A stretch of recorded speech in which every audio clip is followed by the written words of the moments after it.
Well, hello there, people. I got hella distracted. And I looked at it at the time and was like, oh, I have a minute to be live. Okay. Fuck, I have a minute to be live. And setting up all of this takes about 5 minutes. So, sorry. As I immediately forget how to be a streamer. Even though I've been on my computer for the past, like, 4 hours doing D&D stuff, I was like, nah, I'll set up later. My alarm went off to get set up. I ignored it. So, that's how it's going. I've mostly just been trying to get stuff switched over to, what's this thing called? What is the app called? Tell me the name. Notion. Because I actually quite enjoy it.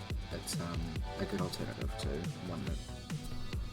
So, for the sake of keeping things easier, and because I'm still getting used to Notion, when I do the behind the scenes thing, which will be next session by the way, because we had a couple of things that we wanted to have resolved for the proper wrap up, so we're going to resolve all of that stuff in this session, and then wrap up questions. Behind the scenes stuff will be next Saturday, just as a heads up. Some people wanted some time to have a little think a bit longer about how they wanted their character to, I guess, kind of end or end up, so we'll give them the extra time. I have also just been trying to get some stuff done. One second.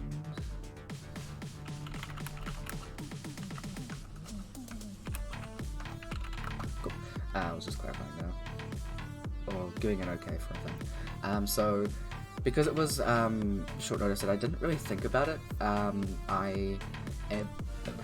letting these guys level up to level 22. So they do get to choose another boon where applicable. So there might be some more steel. But yeah, we will jump into everything, and I don't know what else to say. Let's just fucking go. I hope everyone is having a good day though. I will be putting in some stuff for the next campaign that's kind of going to start here, I guess, just because I've realised how distracted I am as a fucking human being, Jesus Christ. But also I should really focus completely on the game. Excuse me. So while I will still keep the game streamed and stuff like that, I think I'm going to put I'm going to mute certain things for next time, when we start up the next kind of campaign, so that we don't have. So I am not as distracted, because I will completely admit it is just me with my ADD brain. Woo! Anyway, so when we switch over, massive thank you to the music that Kevin McLeod puts into for free on Roll20, big appreciate. Using Jukebox or Roll20, there's a subsection called Incompetech. That is where you can find a bunch of different music and stuff like that. For DMs that do use Roll20, in my About Me section, there is a Google Doc that references all of the songs that I used, because I listened to them all and put them into playlists. So, you're welcome, I did the work for you. But they're copyright free, and you can use them for free. It's so nice, not having to worry about that stuff. So, hell yeah, big breach. I do rules differently. If you want to know what those are at any point, type in exclamation point DND, and you'll get a good doc about those rules. They will be changing next campaign.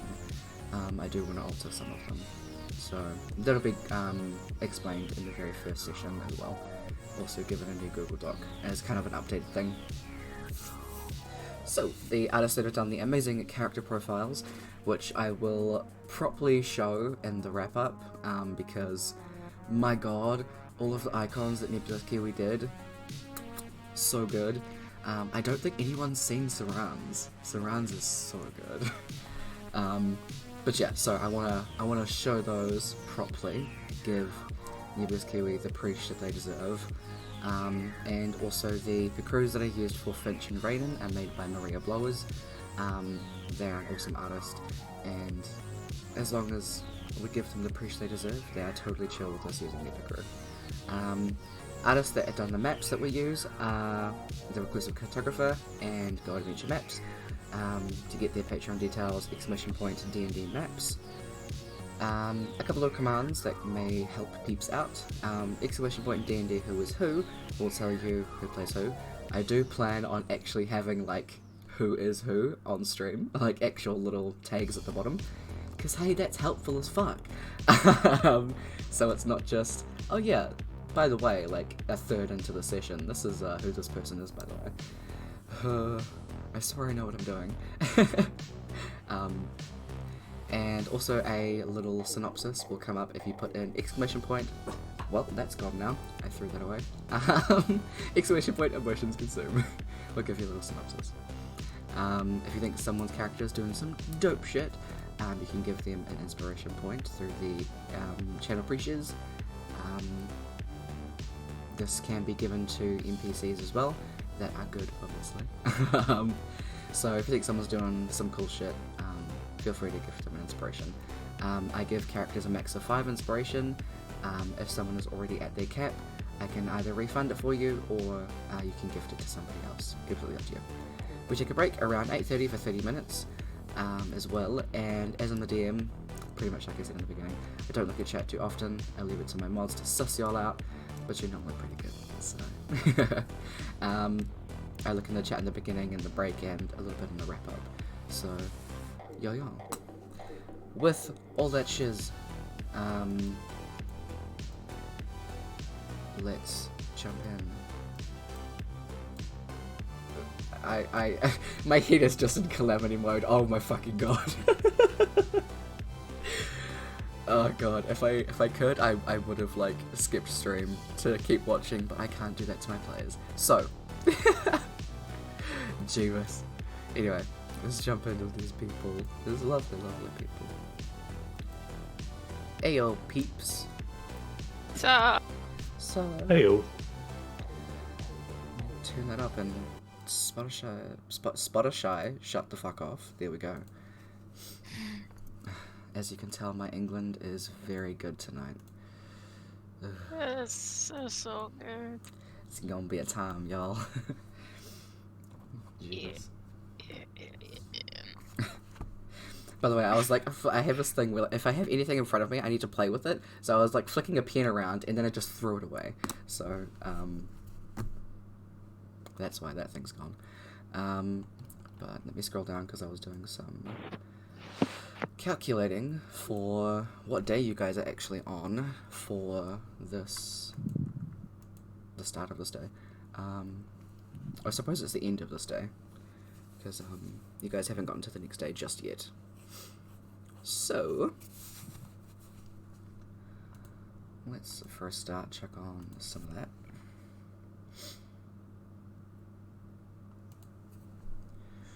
And jump into session notes. So, session 45. Sumi and Raiden wake up taller. And Voden arrives in time to deliver some potions and junk. Roll 20, why are you playing?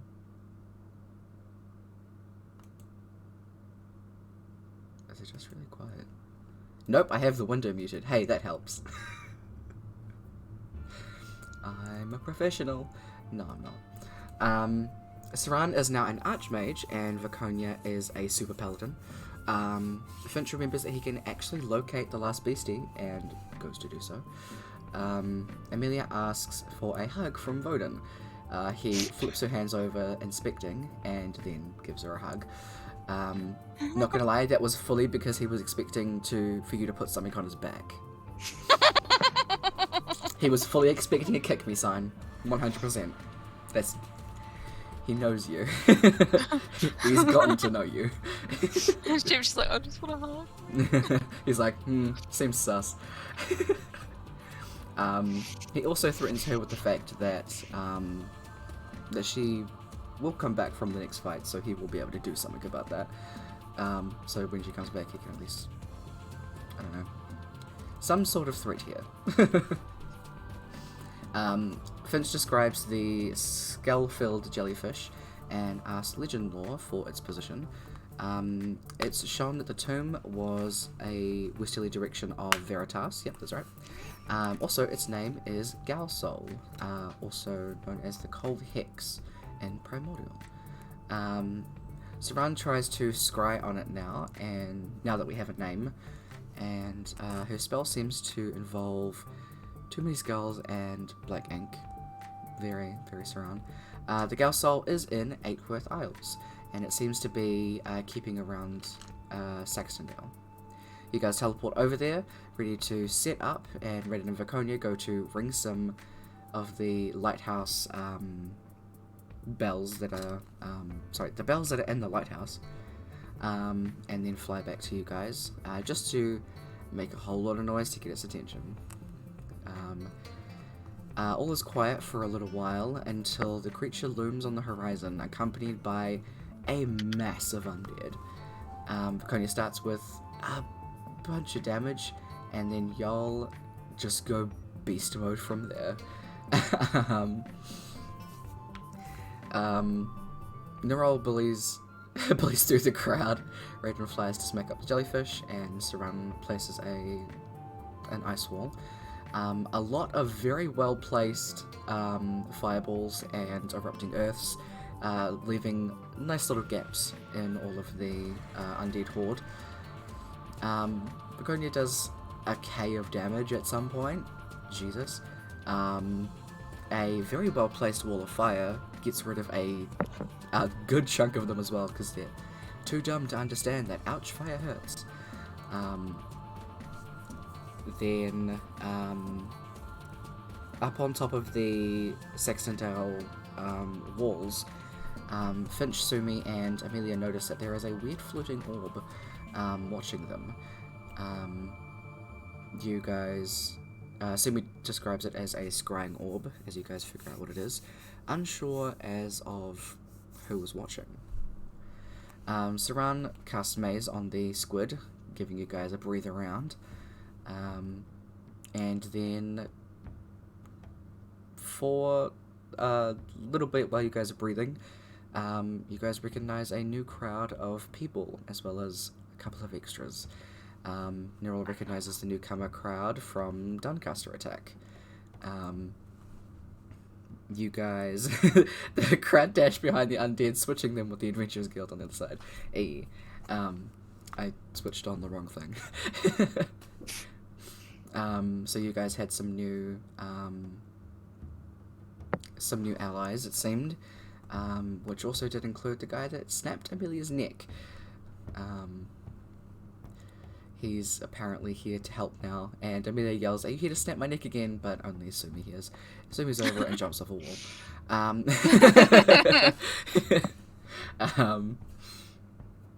You guys have a very interesting time over the next couple of hours. Lots of people downed, lots of people going, knocked down and get up again, and then over and over again. You guys do manage to keep at least enough of you up, Sumi placing himself very, very, very, very smartly away from everybody else. You're muted. He just never managed to catch up to anyone. It wasn't a placing himself thing. It was still very smart. just keep it off. They also do have wings and like fly speeds of like 60 feet, so they were all zoomy boys anyway. You guys managed to kill the Galsol in time before it swallows up some of your dead allies in order to heal itself, and then bring back all of the people that had fallen. Undercommon is a language in this world. Cool, thank you. Okay, sorry, I saw the thing and I was like, I should answer that at some point, sorry. Um, Raiden somehow living with rage, which also just got better, so that's gonna be fun. And I believe the only 3 that were up were Emelia, Raiden, and Sumi. Yeah, everyone else died. Yeah, which is amusing because Amelia's been dying a lot. Yeah, time to swap it round.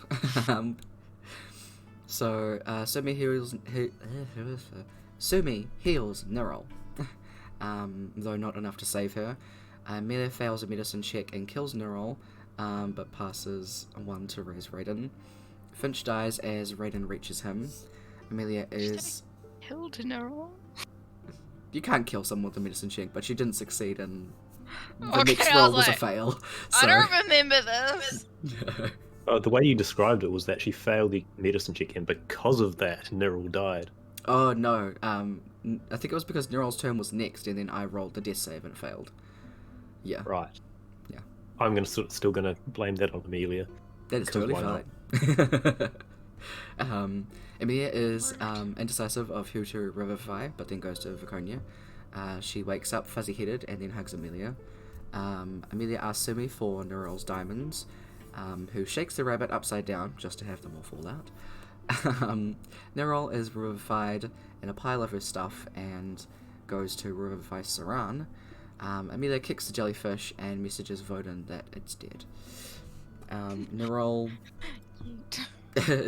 also heals the neck snapper. As Amelia kicks at it, the creature changes into a massive, deep red gem with a very large crack in it. Sumi casually just lifts it above his head, because he can. Saran recognizes the now dead lizard man, asking why the mage is here and not in the safe space with the rest of the Latov mages. Nick Snapper is sucking stones and eating his words, admitting that he was wrong. Amelia points the sword up to this man known as Wild Leader, saying, "Why should I let you live?" And he lets the blade pierce him, admitting that he shouldn't. That she shouldn't let him live. And leaves his life in her hands. He never would have believed that such creatures were what were actually happening, and was very misguided. Except for the nobles from Yeske, they deserved it. Amelia decides that there's been enough killing and asks him to serve her in making things right. Nero's been doing cinematically timed prestidigitations among all of the people, and then everyone gets teleported back to the castle via Finch. You guys all pretty much have the remaining 6 days, unless restoration is cast on everyone that was downed. So Finch, Nerol, Saran, Wild Leader, Silurus, Viconia. Yeah, that was it. So there's 6 people over 6 days. 6 people that need to heal over 6 days, I should say.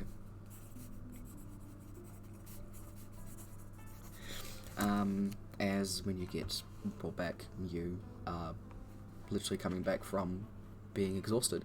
So they have exhaustion points to sleep off. Also, it is currently the 23rd of Glory Sun. Glory Sun is the... where is it? Is in the season of Blossom Crest. So, it's fairly windy, but all of the trees and grass and stuff like that has changed to very warm colours. So a lot of the grass and stuff around the castle, as the place that you guys are in, Oscar, is mainly comprised of forests and grasslands. So all of the trees and stuff like that are various shades of oranges, reds, and yellows, and so is the grass.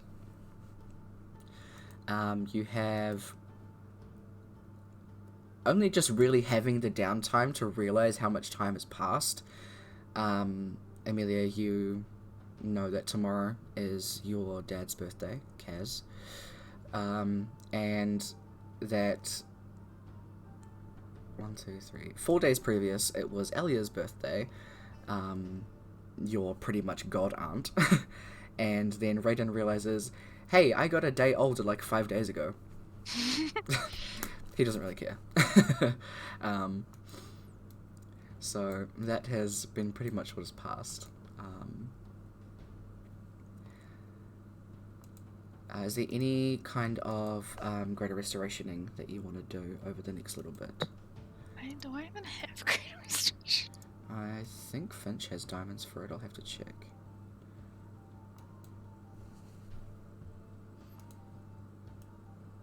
I don't think I have a spell.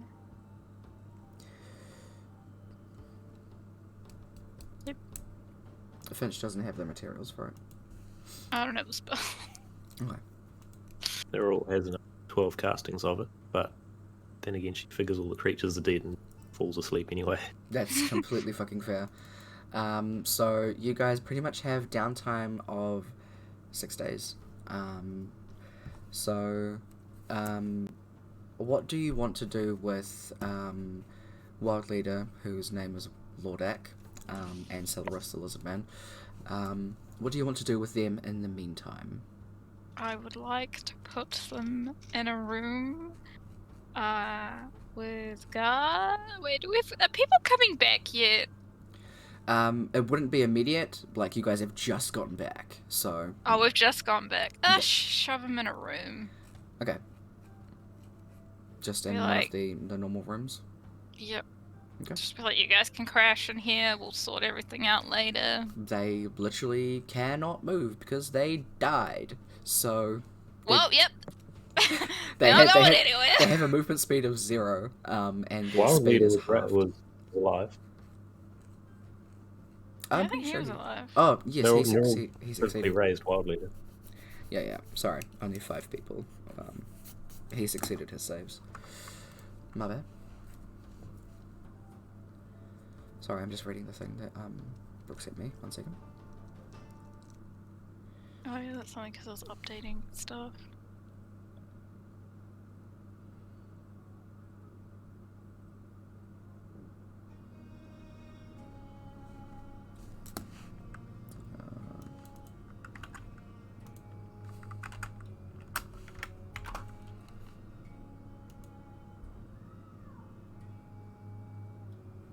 What's this from? Like, what, Wait, I have it here. I'll show you.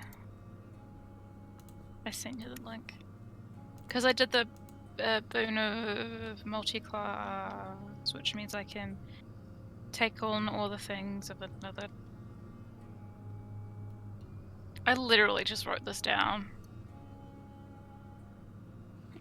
Where is it? Here it is. You pick another subclass from a class you have a subclass selected already and gain all the benefits and features from that new class as well. Okay. I haven't heard of this one before, but fuck it all out. It was on the wiki dot, so I was like, that's... I'll give it a go. Yeah, why not? Cool. Let me quickly do a check on something, because what the fuck is this? Small. Cool. I looked it up and was like, I'm pretty sure that's a big creature. I don't think you want that. I don't think you want to wake up with that on your chest, but it's fine. It's small. Yeah, it's tiny. Yeah. Okay. So you guys pretty much come back and can all crash. Raiden and Sumi will. Actually, Emelia, you've got a high strength. You're able to help. Pretty much bring people in once they're teleported in, and then able to carry everyone to respective rooms to rest, because again they can't move, and then find yourselves to your own rooms. Quick question: do you? Hold on, let me rephrase this because I know how you're going to take it immediately. Do you and Viconia sleep in the same bed? Yes. Okay. She just died. She ain't going nowhere. I mean, that is also I mean, very she true. literally When you have cannot go business. anywhere, but also, like... That's not why I asked. So, Okay. each of you rest, and during...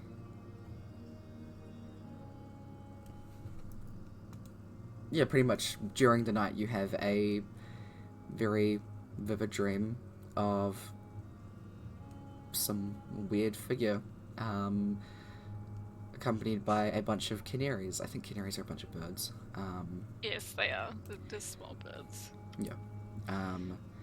You see in these yellow birds are just humming around this person before the fairly short figure that's in this dream starts to turn towards you as they slowly begin to turn around, almost like from behind, because they are in silhouette, from where their back is, you just see 7 ink black tendrils jut out from them and pierce each of the canaries before each of them just drop, and so do the tendrils with them. The person Great dream. slowly turns and begins to smile at you, and you awake with the feeling of burning, and when you open your eyes you do see the weird looking little lizard that is sitting on your chest, as it just sits there and tilts its head up at you, making like a trilling noise. What does it look like to you? Like what color is it and stuff like that? It's like... I don't actually know how big these things are. Like, how big are they? This one specifically is small, Okay. but pretty much just give me a color. Okay. It's red. With Alright. like little yellow tips on its scales. I'm pretty sure they have scales. Yes, they do. So this is a 4-legged creature that almost has like a beaver tail, except it's made of like complete scale. The top part of it is the red color that you chose, and on the tip of its nose it has a very, very small horn. It's not pointed, it actually looks like it's been unsharpened, or it's been like I don't know what the word is. I know what I'm trying to say, but it's like it's a nub. It's not like a sharp horn. Yeah. So that's what they look like apparently. But yours is smaller and red. The underside of it is like a greyish colour, and it just kind of sits there and just looks at you. How do you react? You scream, and this creature immediately like tumbles backwards over itself and ends up rolling itself off the bed with a thud. Before you wake Viconia up, and she goes to sit up and reach for her sword, but it is too far, and I'm gonna make her roll something. Oh no, she's gonna fall out of bed too. She rolled a natural 20, so no, she doesn't. Is she like fucking exhausted right now? She is. She just make that with the disadvantage then. Don't worry, it's a 5, she falls out. Oh, no. So from everywhere else in the house, you just hear, woo! Doof! Doof! One a bit heavier than the other. Those that can move can do whatever they wish, but Raiden doesn't do anything, he's tired. Sumi is the only other person that can. Does Sumi care enough to get out of bed? I don't think it's a case of care enough, but he can understand where the screams are coming from and decides specifically not to investigate. Very fair.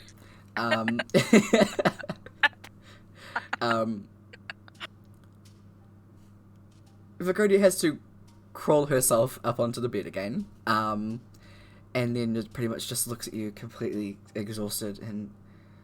What is happening? Why are you screaming? There is a tiny dragon in this room. Well... And then Amelia, like, tries to, like, peek over her side of the bed to see where it's gone. You peek over your bed and you don't see it as it landed, like, at the end. Vakonia just kind of lets herself, like, look under the bed. Like, she doesn't fully get back up onto the bed. She's just like... and has a check under. There's nothing there. Are you sure you're alright? And then she does manage to pull herself up onto the bed again. I know you've had bad experiences with some dragons, but they're not all after you, I swear. I forgot about that.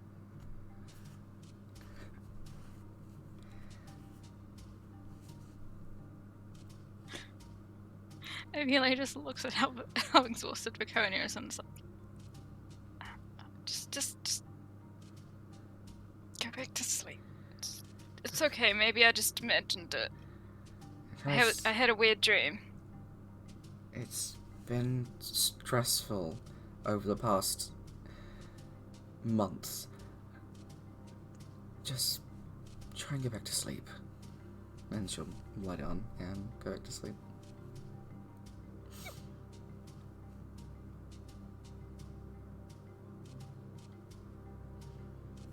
I want to look for her.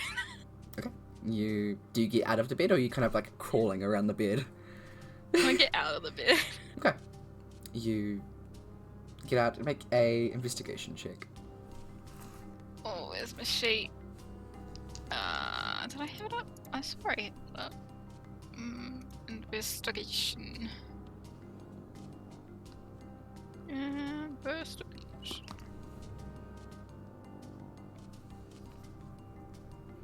It's not good. You don't find it.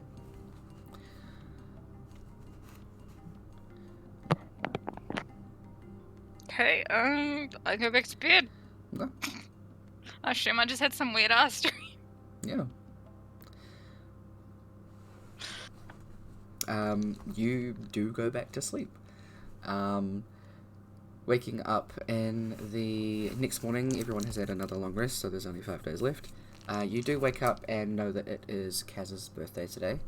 The portal opens up around, let's say about 10 a.m. or so, and then it opens up outside this time, but still within the Ahrozath Mansion walls, and slowly people are being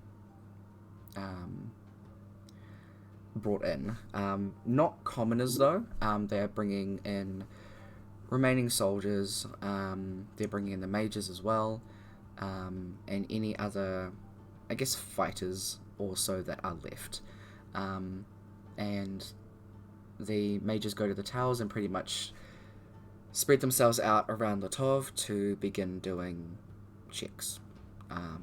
Get rid of any remaining undead, make sure that places are safer for the people that can't really defend themselves to go back home.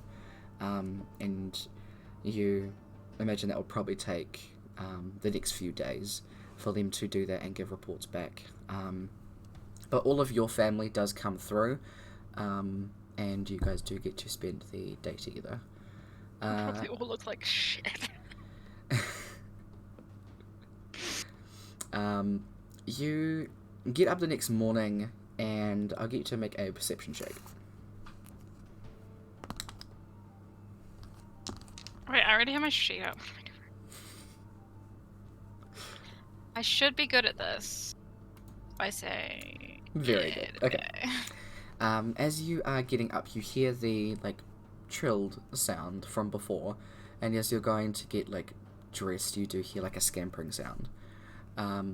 As you are like finally dressed and are about to wake up Viconia for breakfast, you do see from like peeking around one of the corners of like the underside of your bed is the same little dragon from before, and it has like big beady eyes looking up at you, and you can see almost like the hint of playfulness in it. Actually, you do sense that because you've got the aura necklace.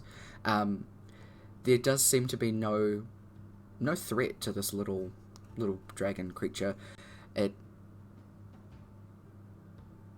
seems to be having fun as it like peeks out at you, and you look down at it.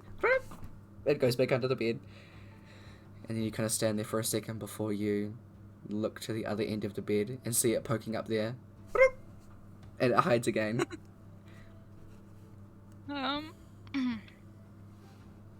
Because it is a dragon, I am going to try to speak to it. Alright, cool. In Draconic, because for some reason I speak Draconic. I don't know why. I'll be like, hello, little dragon?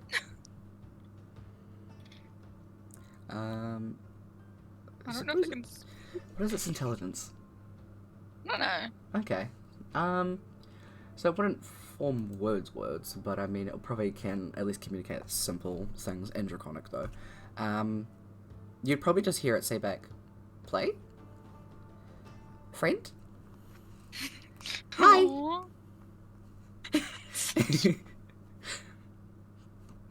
Except you'd hear that from multiple different points, like under the bed. So one section it's like down by your feet, the next is up over in the corner, and then it's like peeking out from by Viconia's side. And every now and again it just pops its head up. Hi, friend, play. I'm gonna try sneak after it. Alright, make a stealth check. Try and catch it. Okay. You are now playing tag with this little dragon. Yeah, let's go stealth. Yep. Alright. You manage to find a place and perch up in a way where you think that it can't see you, as you can still see it from where you're like hiding. You can see the creature pops up a couple of times before going, friend? Hi? Friend? Hello? Friend? It can't find you. Because it just keeps popping up, and then it actually comes out into the open and almost like a lost puppy, just kind of like spins in a circle and then sits down. Friend?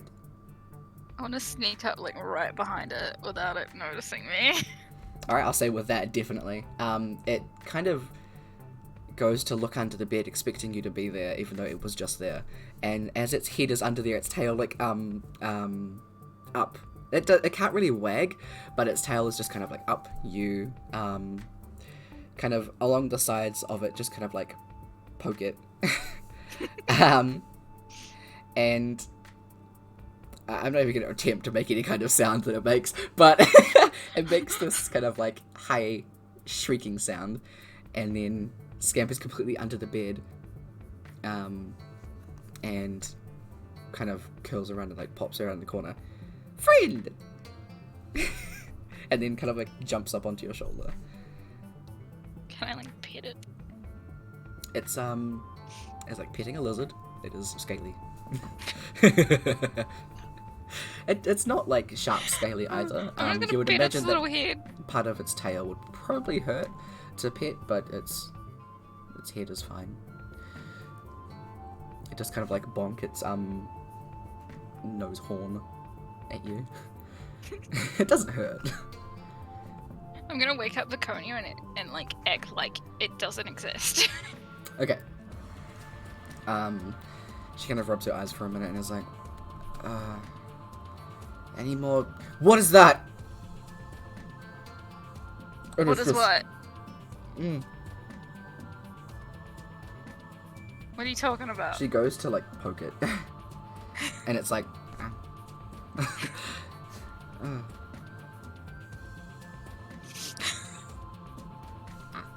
I just look at her weirdly and I'm like, what are you doing?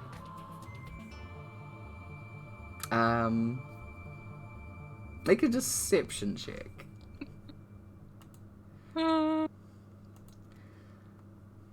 Deception. Oh, I'm not that great at these. Wow. She just looks at you and is like, I know I am exhausted, but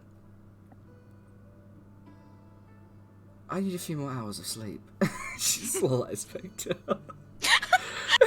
She's like, nah, I'm out. I need more sleep. It's okay, I'll bring her back food. She's still apparently on 1 hit point. No, she's not. I didn't level her up. I'll do that later. And you guys, as you can, meet downstairs. You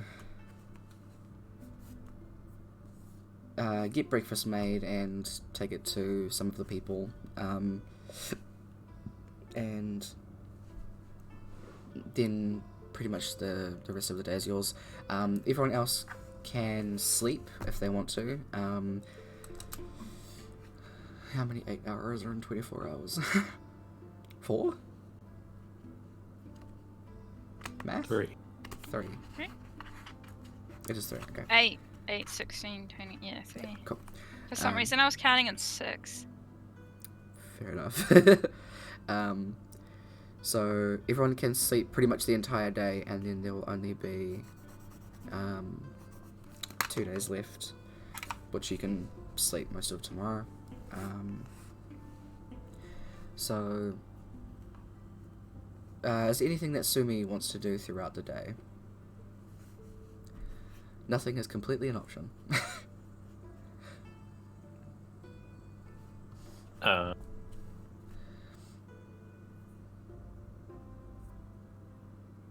Probably just wander around. Yeah, absolutely. Who else is there that was still alive? Raiden's probably going to be a restless shit and want to do things. So he's probably gone off to help with the looking around places. He's probably gone back to Dewhurst? Yeah, probably gone back to Dewhurst to bury his crew. So you probably won't see him for the next couple of days. Also, then I don't have to worry about NPCs. Hey. Emelia, you have your family with you. Is there anything that you want to do today? You want to address the dragon to them at all? No, I'm just gonna completely act like it doesn't exist, and if people notice it and mention it, I'm gonna be like, what are you talking about? Alright. You immediately get that from all of your family. Although Taria knows you well enough. She's is immediately in on it and is like, yeah, there's nothing there. Are you guys sure you're right to, look after Latov? And she's like putting the back of her hand against Azurin's forehead, who's like, okay. And she's not having it. The two of you stand next to each other, just give each other a grin. The dragon scampers from one side of your shoulder to the other, and then just kind of sniffs at Taria before bonking her. And she's completely ignoring it as well. Kind of exists like it's not there. Mm-hmm. They'll probably just hang out for now, and then, I don't know, later on go down to where all the flowers are for the family and just stand there for a bit. Yeah, absolutely. You guys do that. Excuse me. Some people do come through, just to mostly hang around in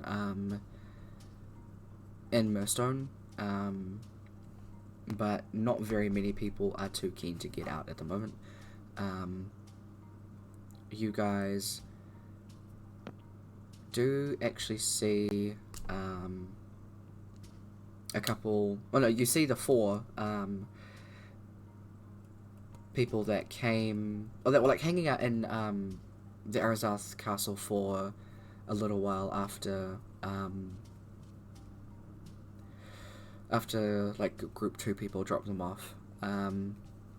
So this is Tibbs, Ekros, Brida, and shit, what was her name?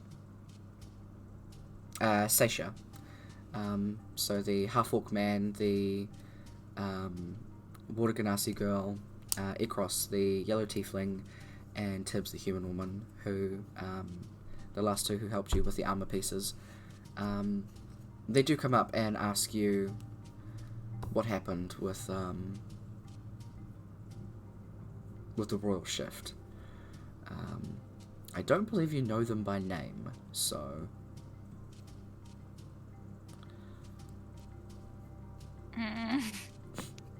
What do I... this is specifically Brida talking to you, so the half-orc man. He's a very big burly man, green skin. And the royal shift is the people we have in the bedroom, right? Yes, yeah, the leaders, yes. I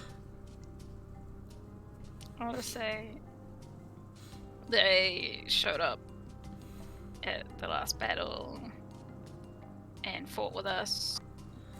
Currently, they are being watched, and once things are a bit back more to normal, we will decide what will happen to them. He seems heavy with that answer and just gives a nod. And they pretty much just the 4 of them choose to stay outside of the safe place for the next little while. And you do notice every now and again that Seisha, the half-orc man's daughter, who is a water ganassi girl, she is immediately running out towards the water. Bright Arrow is immediately like frantic, but she is immediately just splashing in the water and having fun. Can I go join her? Absolutely. Yes, let's go. You and Tari are more than welcome to do so. Of the Ganassis that you know of, aside from Raiden, and now Seisha, you are unsure of how many other Ganassis there actually are. Because despite having pretty much all of Latov in a weird portal, you've only seen 2. You can decide how much that concerns you, or your siblings. Bring it up to your siblings later, but It's like they're a dying race. something like that. But yeah, you have fun, and it's this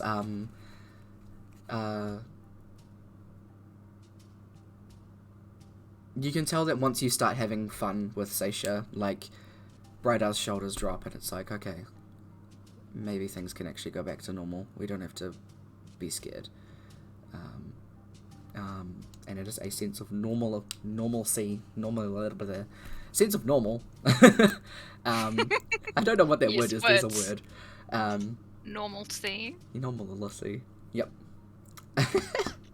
That has not been around for a while. There is... The rest of the day pretty much goes by. There are a lot of people coming in and out.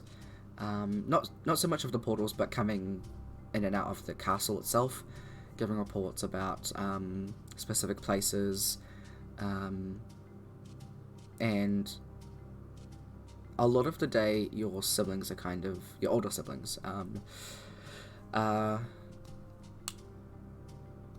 busy.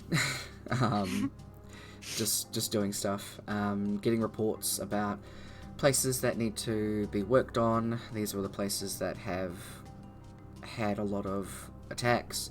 A lot of people's homes were destroyed here.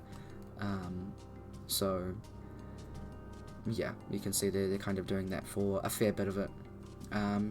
Until the evening, as the sun begins to set, they put all of it aside and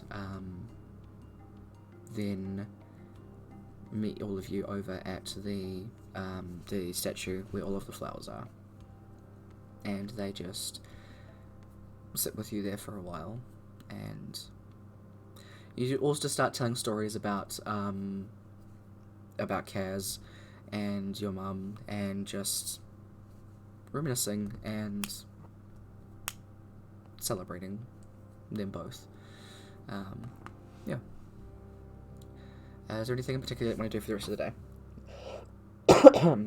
Amelia, sorry. And then we'll go to the next one. Go for just a really big swim. Absolutely. You do so. By myself. Yeah. Taria For does... literal hours. Taria does leave you, but she is very hesitant to. But she still does let you go and just swim off and have you fun. And yeah, she mostly just hangs out with Seisha, and like every now and again she'll walk around and run into Sumi and show Sumi some weird plant that she has somehow managed to grow. Hell yeah. Next day, you guys can again do whatever you'd like. A couple more people are brought back into the material plane, and everyone that has the extra 2 days of exhaustion can pretty much sleep all day, and by the evening, everyone is pretty much back up and running.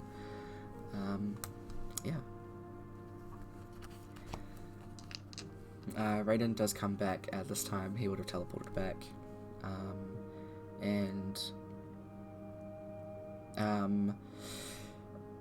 Wilhelm does spend a lot of time out of the portal with Raiden. He seemed to have gone with Raiden back to Dewhurst. And when they come back, Raiden seems a bit more at ease and is not as... He's still staunch, but not as staunch, we'll say. He seems a bit more at ease with Wilhelm by his side. You guys have a massive feast now that you're all able to sit together at a table once again. And let's say Neural, and who else has very high insight? I think it's Viconia. What's your insight, Brooke? My insight? Yeah, just or my, this, just your score. Position? Insight score. And like the wisdom modifier? Unless you have proficiency in it, then it's wisdom modifier, yeah. Yeah, 3. Okay, cool. So it would be Neural and Viconia. Sumi? My passive perception. Oh, Sumi would, ridiculous. yeah. Sumi probably has very high insight as well. 11. Oh, yeah. Then in that case, it's Sumi and Neural. So Ece, take this however you like. Finch is very distracted. Is still trying his best to excuse me, sorry. Put on a smile and stuff like that. And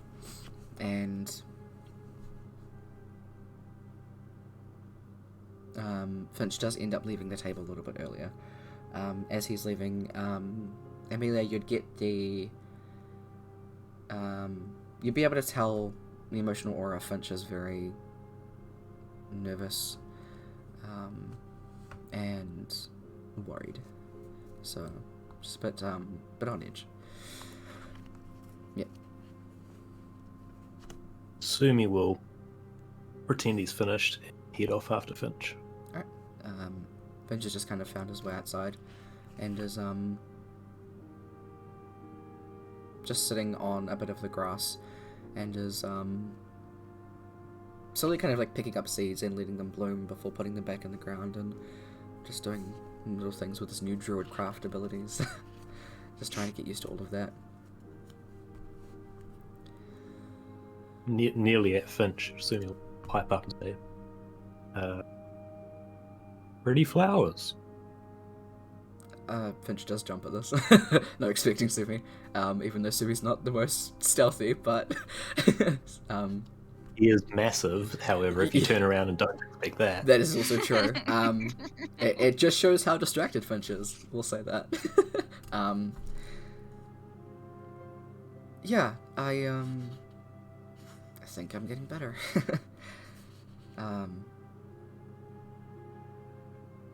The staff has been helping, which sounds weird, but whole zither thing. Fully expect that. Zither's staff comes with extra power as well as responsibility. Yeah.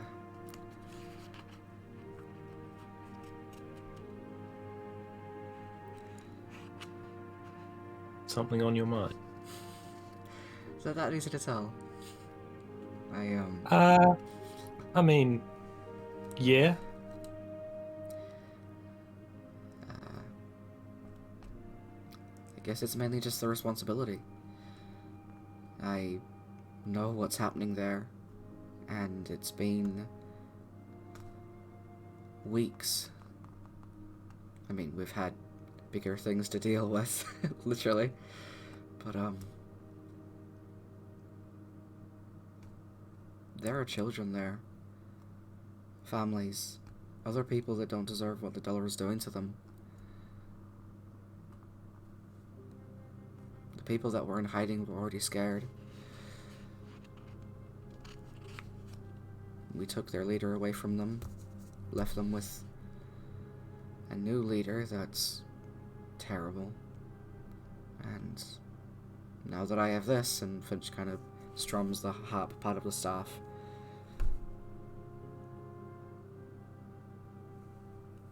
I feel like I'm letting them down before I've even started.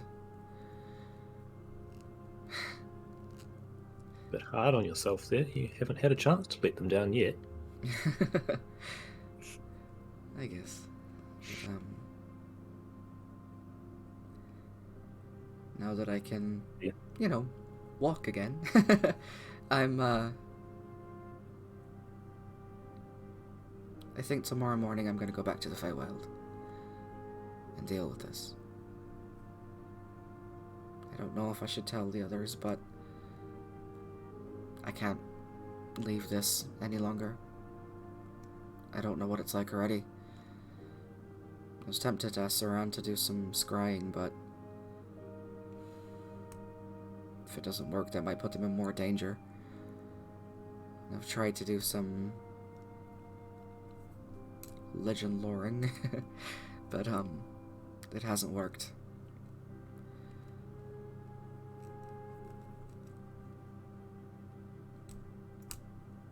Well, I reckon you should share the news.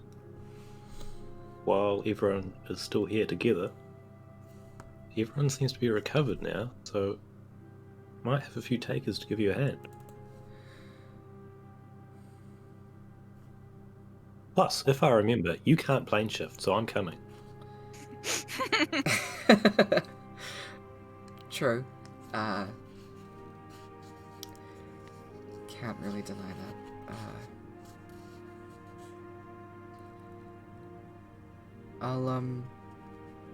I'll talk to everyone in the morning. Before.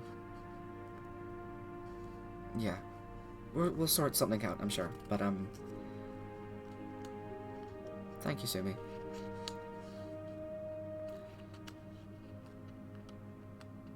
Do you think you'll go back? I mean, I just told you I'm with you, so yes. You know what I mean. Permanently? Yeah. I mean, they're gonna need a whole new council. I guarantee that. It's not home. It's never been a home to me.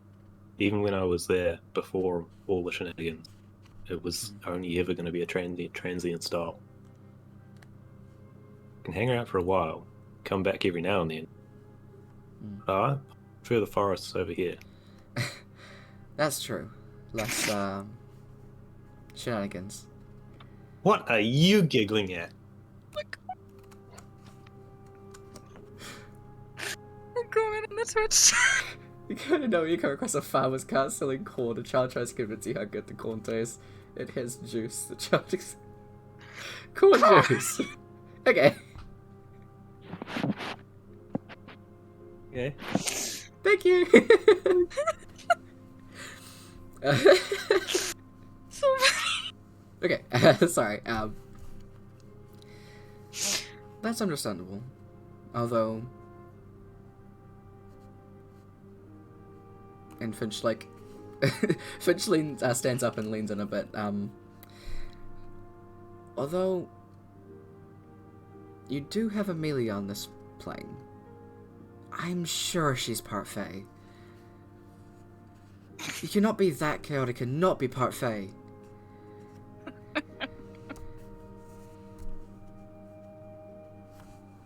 Probably right. elves are Not Fae, sure aren't they what- not? I'm not sure what her being Fae has any to do with being here, though. I don't know. I guess just... The whole shenanigans thing is... You still gotta put up with it on the material plane if she's here. The thing is, if I'm not here, I can't continue my list. Pulls this paper out of his sleeve with, like, writing on Emelia. Death by dragon. Death by falling. Death by neck snapping. That is... That's a list. Oh, jeez. Spectre will run out of paper at some point. Dumb Yeah. ways to die. So many dumb ways to die. Love it. Well, maybe you could write a book about it one day. Oh boy. Is that a bad thing to say?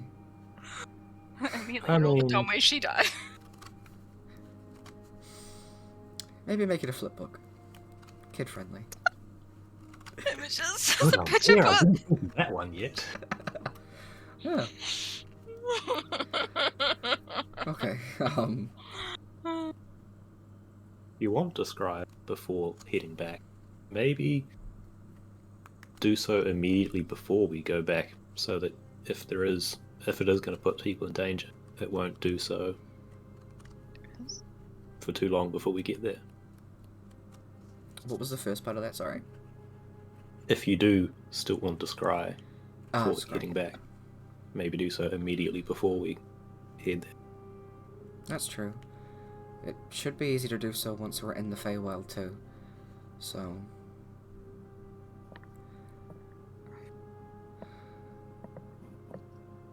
Yeah. I'll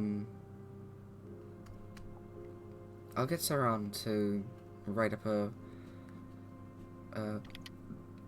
scrying spell for me. Just so I'm not making her do it. That way I Don't should forget get to it. ask around to see who wants to come and help. Oh yeah, yeah.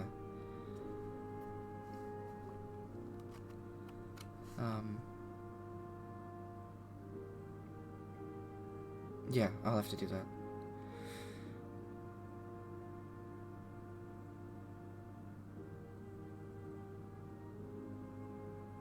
You're not planning on ditching all your friends here, are you? That's kind of another thing. I consider this place my home too. I've never been from the Feywild, it's just been on my arm. And Finch rolls up a sleeve. Finch has always had a tattoo that goes from there to the upper part of his arm. It is all in Druidic. Sumi, you can read it as saying, one side saying nameless, and the other side saying Kiatoris. And there's also the fact that my name isn't Finch. It's Traven. You don't have that name. That's true. Not It's just very weird to live at least 20 or so years of your life as one person and then suddenly have it all change.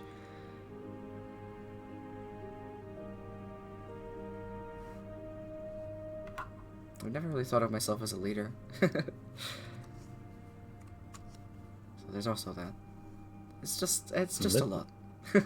Middle of the last few fights, you definitely were a leader, organising banishment sections. I'm sure there was something else. I've got something in mind. I don't know how to describe it. That's totally fine. Insert thing here works. Yeah. Yeah.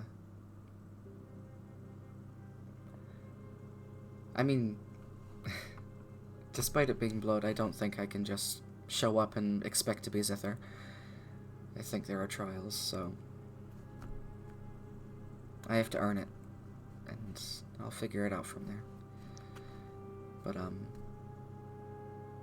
State sector then, sort of bringing everyone to safety will be its own trial, so I'm not sure you'll have to worry about proving yourself. Here's hoping.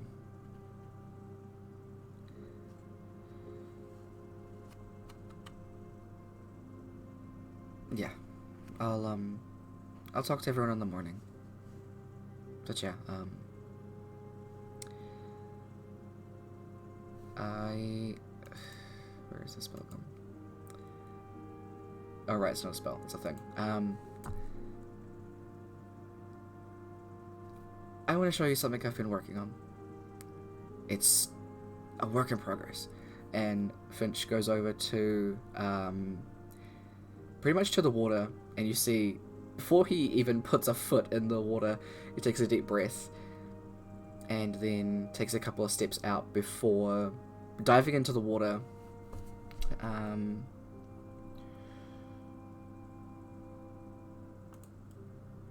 What level is he? I hate that wild shape is just bulk text.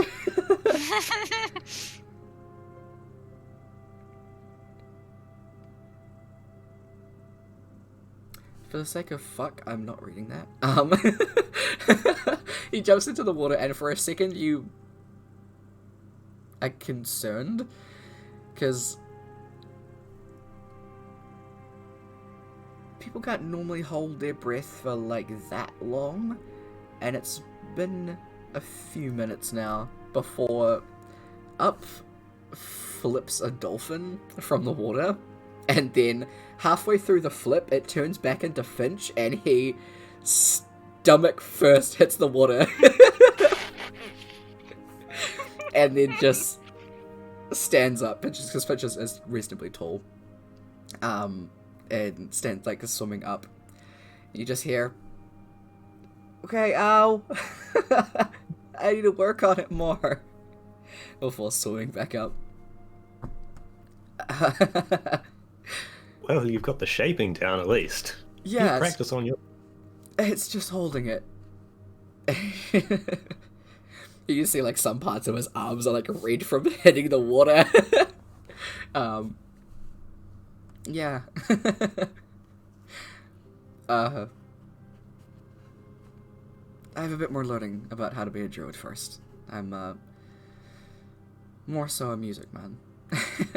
Or person. Yeah. We'll get there. Still stay a music man. Apparently I can do that too. I've just never bothered.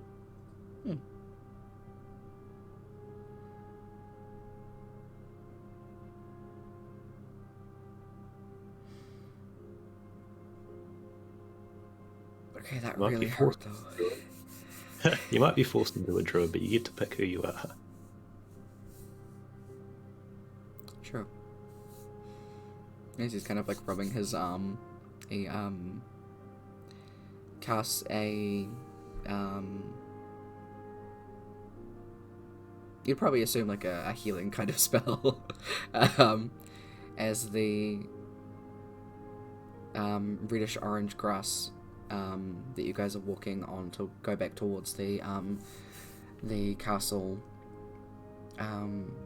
has a few sprouts of very, very vibrant greens and almost like lime and cyan as well. Yeah.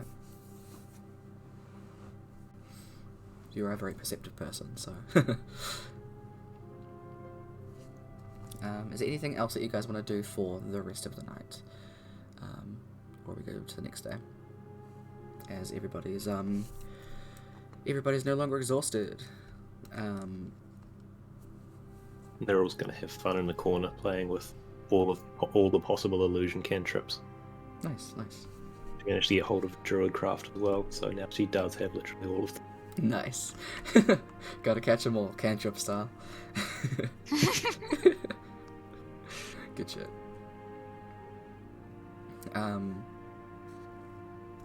Taria, who is very, very good with animals, has been sneaking your little dragon pieces of food, and just kind of like darting between everyone's legs every now and again. You both still pretending that it's not there? No, I'm gonna try and teach it how to, like, basic commands. Yep. But, like, in Draconic. Okay. So unless no one else knows how to speak Draconic, it's gonna sound really weird. Let's see.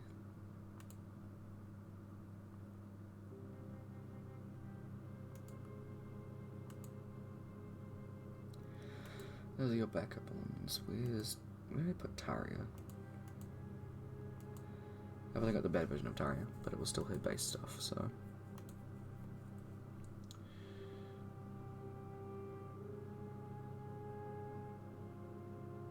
She doesn't. So you assume you're fine. I'm gonna teach her, like... I'm just gonna be like... Be going like, like this. And trying to get it to, like, come to me. I don't know what that would sound like in Draconic. Probably guttural and scary. But I'm just being like, come. Mm-hmm. It is like a very like deep, gravelly, bassy kind of language. So even while you're just kind of like crouching to it, it's more like, and it's like. But even though to you it's saying like, okay. So it's very strange. But you managed to actually I'll say give me an animal handling check. I don't even know if I'm good at this. Let's make it fun. Make it in the Animal hands of the dice. handling. Oh, I don't even know what I rolled. 21's really good. Alright. Yes, let's go. Over the course of a few hours, you managed to teach the little dragon sit, stay, and come here. Yay! Yep. It's learning. It's learning. It's a good shit. I'm gonna name it Lumia. Lumia, okay. Lumia, come here. Cute. Which will just sound like... Love it. It'll sound like I'm like really pissed off or something. Yeah. And unless anyone's paying attention, they can't see it. That's very true. It's very quick, I believe. Yeah, it's very small too. Yeah, small and fast. Excuse me, sorry. Maybe I just look crazy. That'd be pretty normal though, actually. No one that's currently in the castle would bat an eyelid.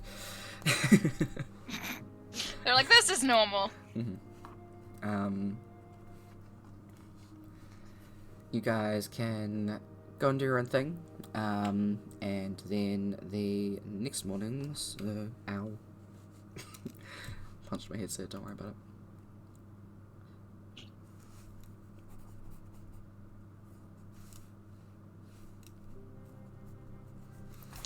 Yep.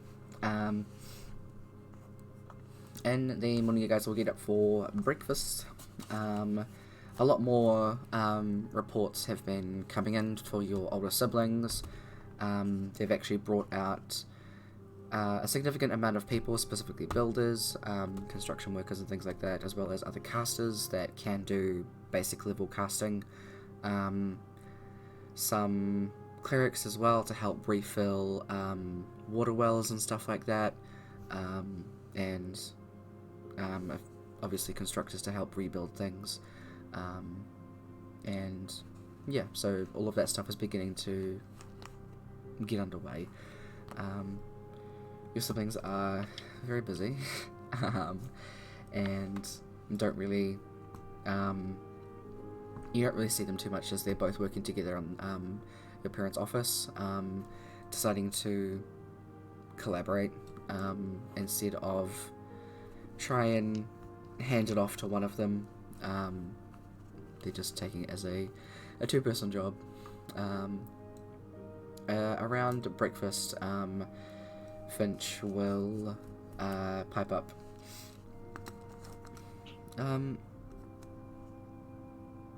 I need to go to the Feywild. The way that it was left when we brought my mother out was pretty bad. And there are lots of really innocent people there that don't deserve to be in the Delaw's control. I want to get into the Feywild and then scry to see what's happening and then resolve it. It's the least that I can do, considering my mother gave me essentially the title. Not specifically, but and then Finch goes on for like a couple of minute ramble before anyway, I from what was happening, the Dollar was trying to bring back the pyre. It was some kind of fallen demi-deity that used to be the deity of fire, and apparently the Delaware wants it back and has been using the magic from the Tree of Life to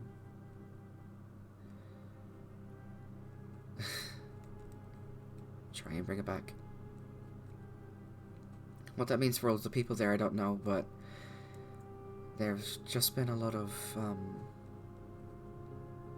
well, when we were last there, it involved a lot of mind control and inky black vines of grossness. But yeah, I plan on leaving in a few hours, so Sumi's coming with me, and we can take 7 people? 7 or 9, is it? No, don't remember. You end up to 8 willing creatures. 9 total. We can take 7 other people with us, so you don't feel obligated to, but no, just don't feel obligated to. It's yeah.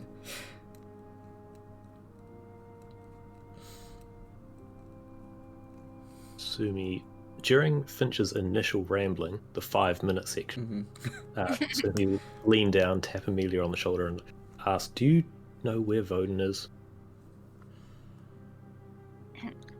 Emelia at this time has been paying attention, but has also been speaking to the little dragon in Draconic. So she turns around and says, yes, he's at the Mage Tower, but says it in Draconic. Because she forgets to switch back. I love that. Sumi just, doesn't move, doesn't flinch, doesn't say anything, and still waits, expecting an actual answer.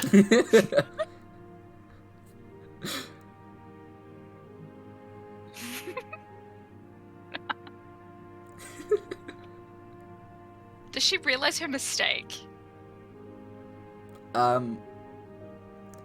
Considering Sumi hasn't moved, and it is probably a lot harder considering there's a very blank mask just staring at you.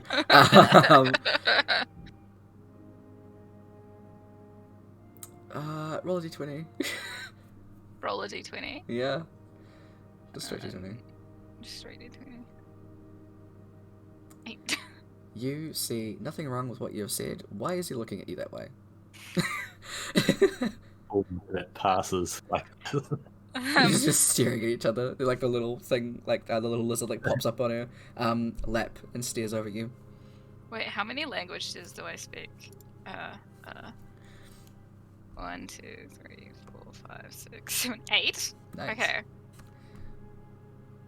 She's gonna say, is there something wrong? But I'm gonna roll a d8 to see what it's in. Alright. 5. It's just draconic again. 1, 2, 3, 4, 5. It's Sylvan. He does not speak Sylvan. Oh, okay. Does anyone else speak Sylvan? Nero does. Finch does, but Taria Finch is probably rambling. Taria does. would. Yeah. Yeah. Baconia. Nope, she speaks the weird ones. Actually, no, that makes a lot of sense for her. Wait, does she speak Infernal as well? Yeah, she speaks Infernal, Abyssal, and Celestial. And Undercommon. Because Amelia, for some reason, just has a random amount of languages, and one of them is Infernal. Sumi does have Infernal if you happen on that. That'd be really funny.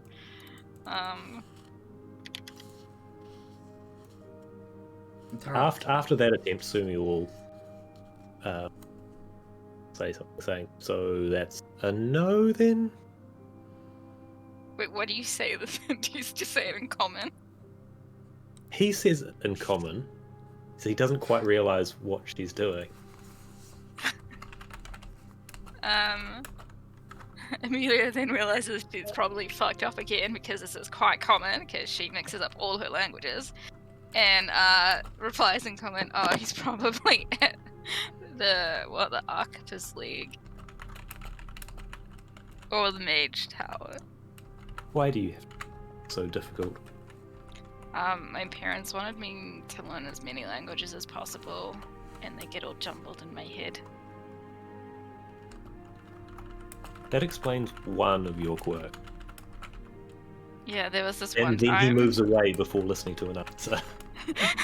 Amelia just goes, and there was this one time when we were at a noble function, and I was talking, and she just rambles off on a story about how she ended up speaking like freaking Dwarvish to a gnome.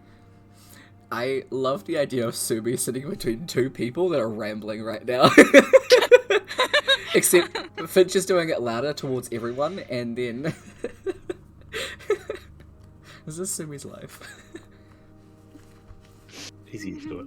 Hmm. He hangs around the Archiver. There have to be a whole bunch of them that just ramble about the same Oh subject. yeah, absolutely. Hyperfixations galore.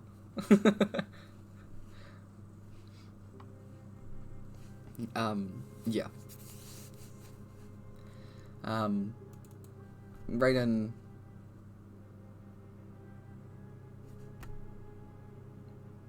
Not that I really liked the Feywild the first time, or the second or third time. Actually, that's a lie. The second time where I tripped that kid was really fucking funny. You tripped a kid? Don't worry about that. Yeah, fuck it. Gives like a slight thumbs up at that.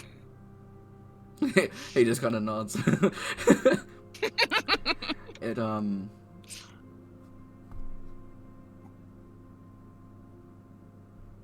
for killing shit, I'm down. And, it's your family. You've helped me out with my shit, I'll help you out with yours. Oh. Thanks, Raiden. Yeah, don't think about it. Amelia's just like, I'm down. I've seen what they're doing. Let's fuck them up. Sure, I'll help. I don't see why not.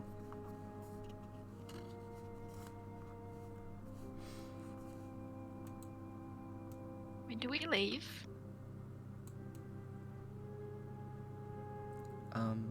In a couple of hours. Sumi says quite loudly, and before walking out the door, "Once I find Voden." Oh, okay.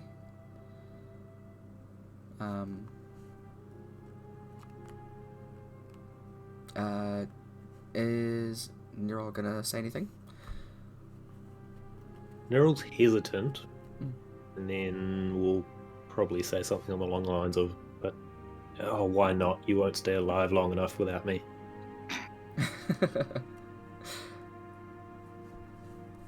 Hey, I've not died in a while. It's fine. That is true. Out of all of us, she's died the least recently. Which is very impressive. I'm still going to take credit for that.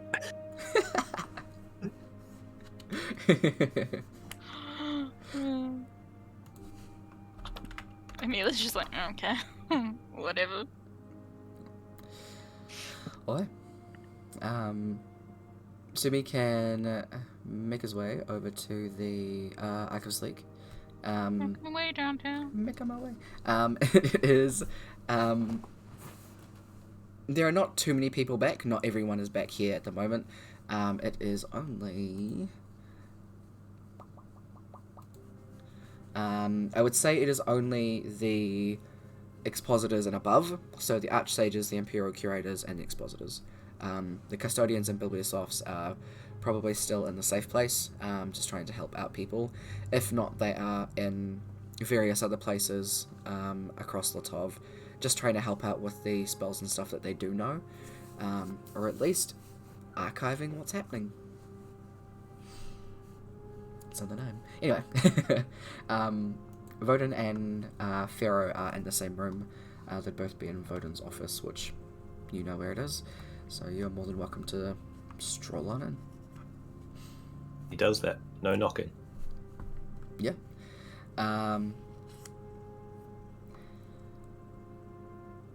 They are both pretty much going through a large map of Latov and just pinpointing a couple of places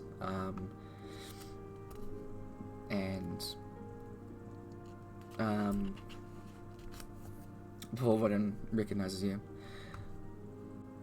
Hey, Sumi. Long time no see, friend. Even though I've probably Indeed. seen you a few amount of times, I just haven't taken much notice. Everything's been happening. Rude, but I will let it pass. Did you get So taller? long. No, you got shorter. Huh. You're getting old, Voden. Look, for a bugbear, maybe, but I still feel like I'm at least 10 years younger. Actually, that's probably a lie. All of this shit has probably aged me.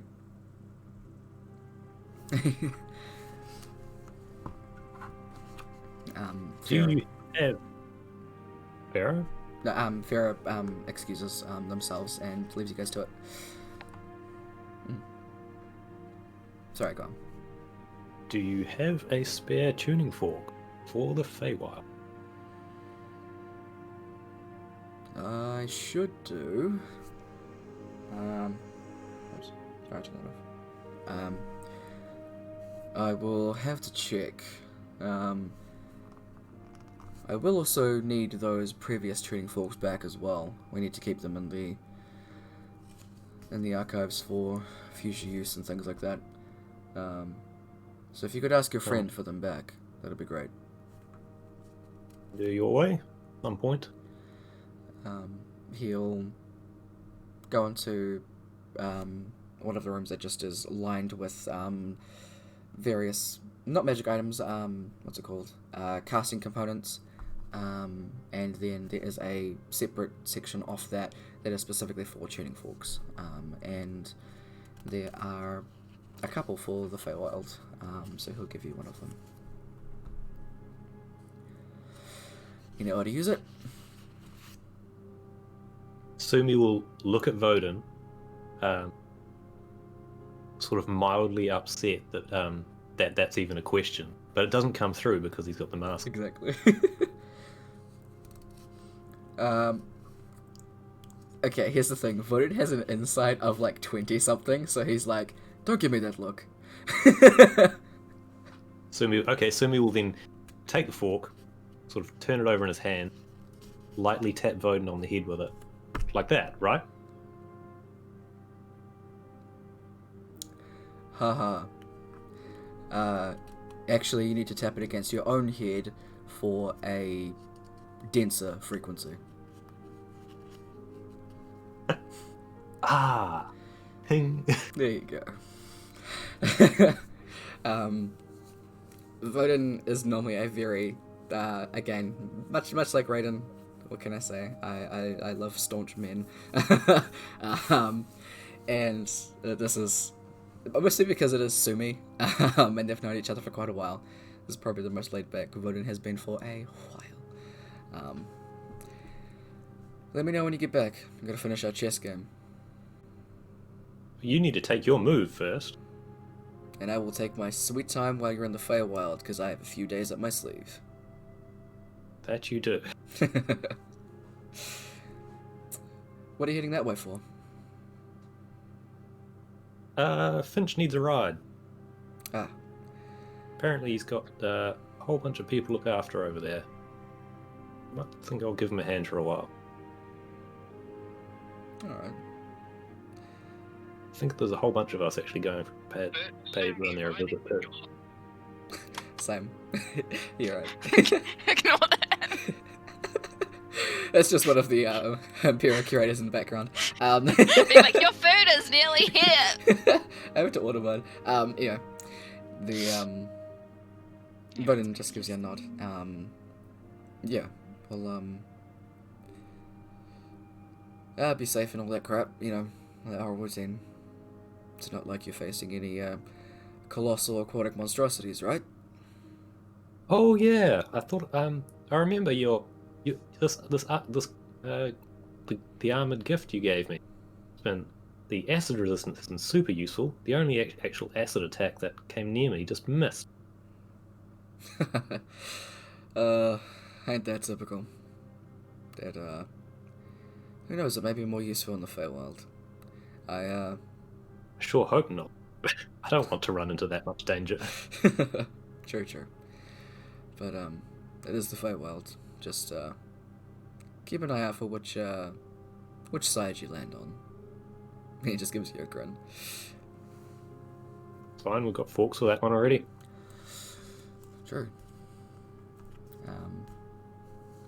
Anything else that you want to ask of Voden or tease him on?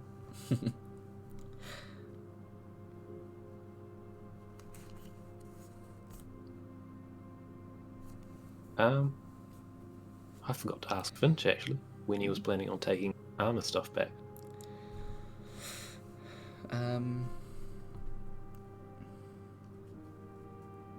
mean, Voden will let you know that if you do need anything from him, Emelia's got a ascending stone to him, so... Sumi's well aware, that's why he asked Emelia before about where he was. She guessed. Yeah, I also realised that. She was like, oh man, he's probably here. Yeah.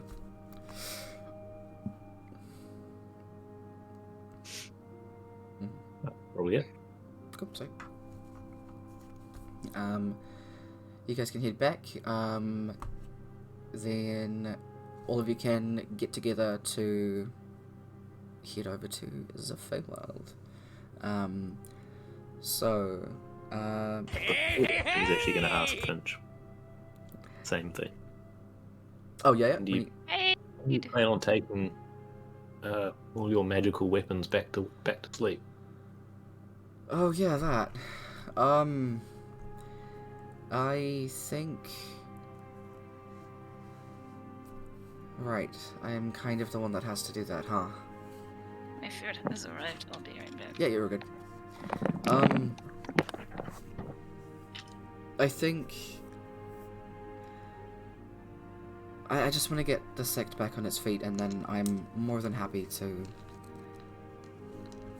teleport us back to the catacombs to lay everything to rest. Because, we have to go to 2 different levels. One of them for the Deva, and the other for the Heart and Soul. I would prefer to never step foot in the 5th layer again. That maze terrifies me, as does that door. So, yeah. Sumi will nod along like he understands what Finch is talking. Mm-hmm. It's, yeah.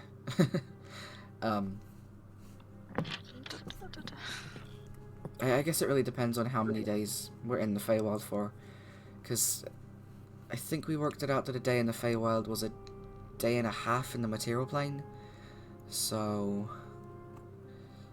yeah. I mean, you guys are the ones, and he looks at the rest of you guys. You guys are the ones wielding the weapons, so I guess whenever you're ready to give them up. Nora will look directly at the Triton and says, Kevin, do you want to go home yet, or do you want to help a friend? It was...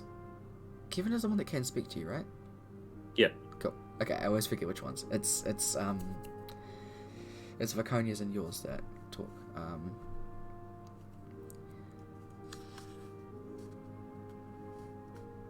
My purpose is fulfilled.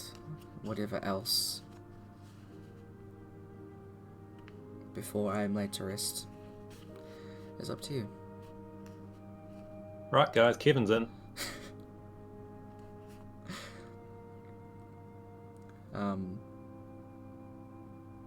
Raiden, who's probably about the same size as his scythe now, which is impressive. Gonna be honest, it's gonna be a shame to give this shit up because it's dope as fuck. But as long as I get to wield it one more time to kill some fucker, I'm down.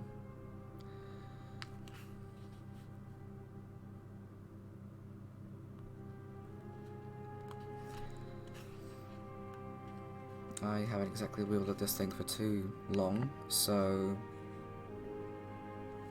sure.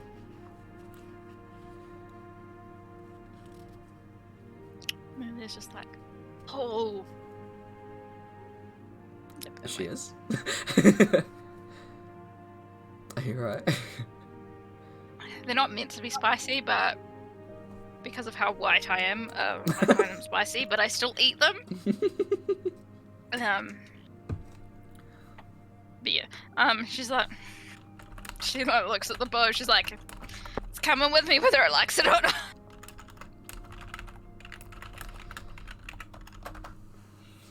Alright. So it's Finch, Sumi, Nerol, Emelia, Viconia, Raiden. Did I say Sumi already? Fuck, I forget. Finch, Hey. Sumi, Viconia, Emelia, Raiden, Nerol. Base 3 more. The dragon counts as an entity. Are you bringing the dragon? Yeah. Okay.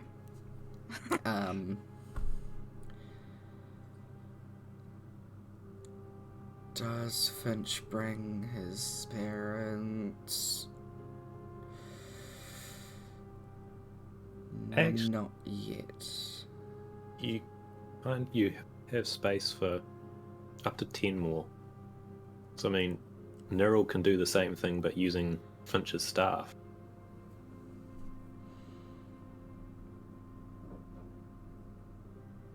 What do you mean, sorry? Give me. I'm only half sure of what I'm thinking. Ah. I'm gonna check my list. It's alright, it's alright. While you're having a look, Don't worry about it. okay. Wrong. Cool. Yeah. Thank you for the raid, Nemi, by the way. I am not ignoring you. I do appreciate. Thanks to the people coming over as well. I am DM, so I running things. But pretty sure hanging out. Preach. Preach. I fixed it too, so it only says once. Anyway. I think... Yeah, Finch is not gonna bring his parents back just yet. He'll do that a bit later. I think,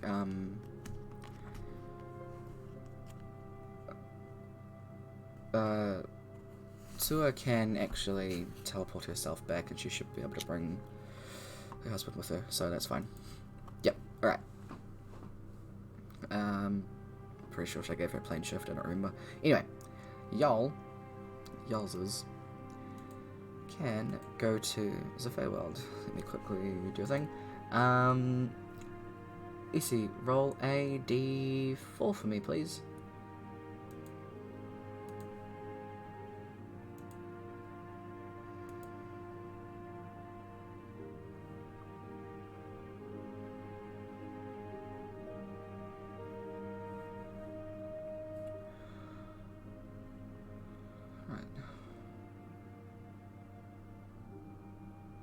Left.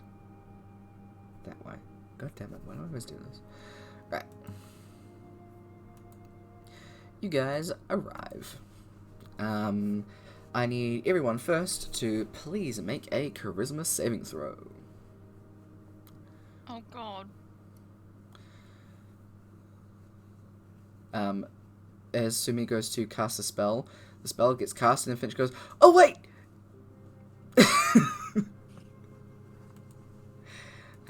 Where did I put that list? Here it is. So, who do I need? I don't need Taria's sheet open, I need Raiden's.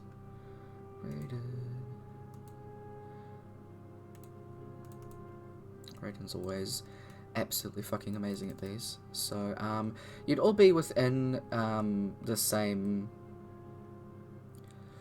Bleh.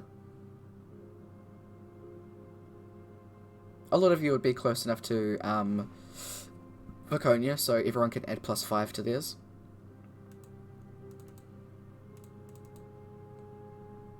$27.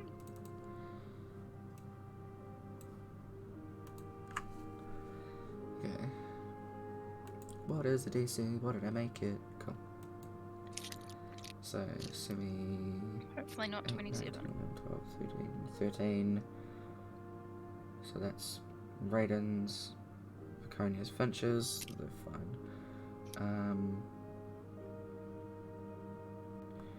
I believe your little friend is also going to need to make a charisma saving throw. Oh, I need to bring that back up. Give me a second. His I just charisma has saved to it. be out of the roof. He's so cute. Be surprised. He has a stat block. He does.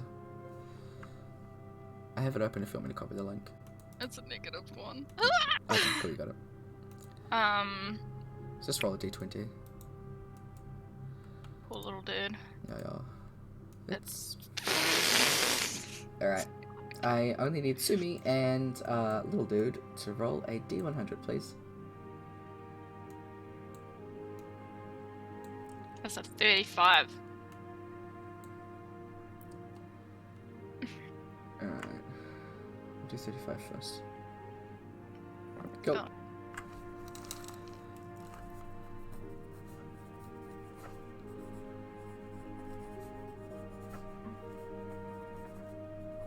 Okay, Sumi.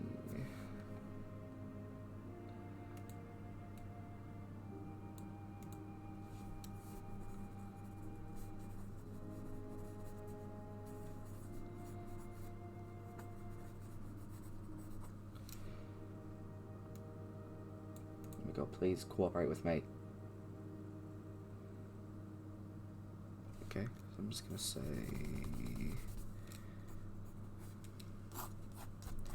Cool. I have none of that, don't worry about it.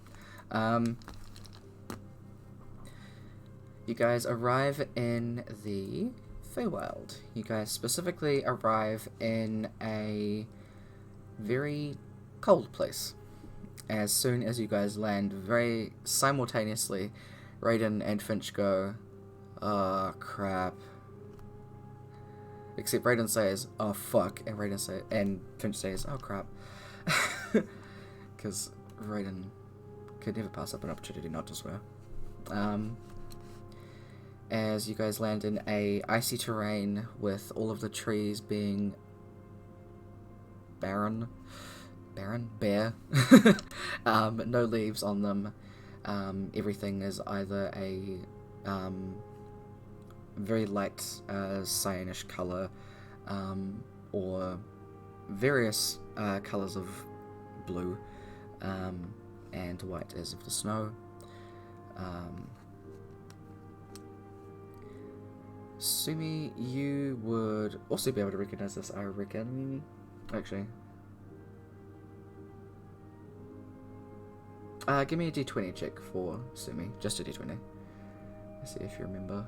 Because this is based on your memory of the Feywild now. Don't worry, you're not sure. Finch pretty much fills it in semi-immediately. So, luckily, we're fairly close. Bad news is we're in the worst place, so we're gonna go. And pretty much directs you guys. As you guys make your way over to the insert direction here. I was gonna say a direction, but the compass is skewed in the Feywild, so it doesn't matter.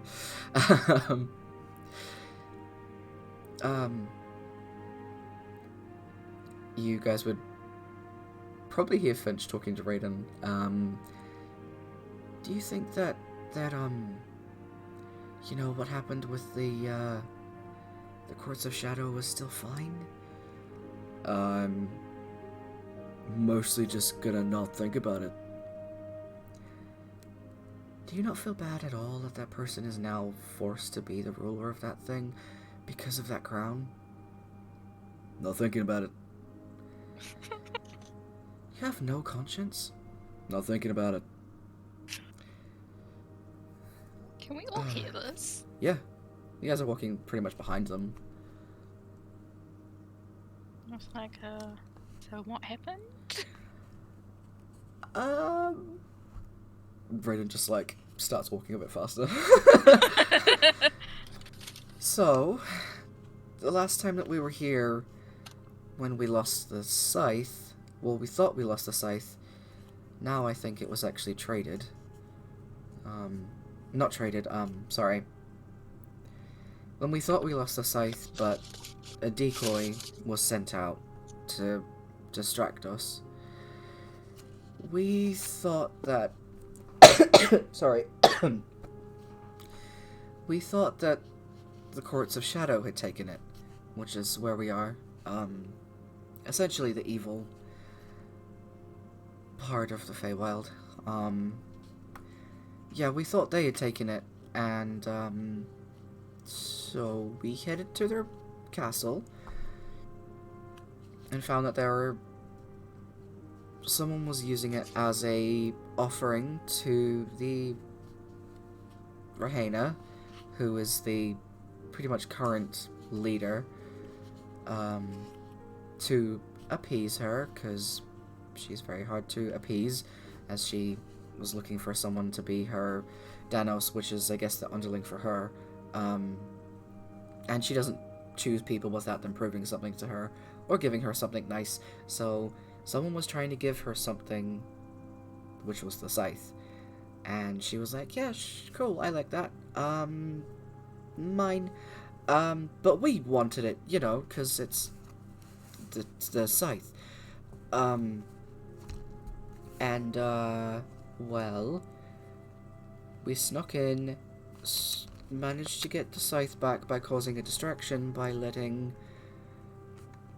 someone that tried to dethrone her free, and well, someone we were with made a deal with the Fae that also happened to be the most powerful Fae in the Court of Shadows, and pretty much asked if this person could be the new Rahaina. But the thing about being the new Rahaina is, the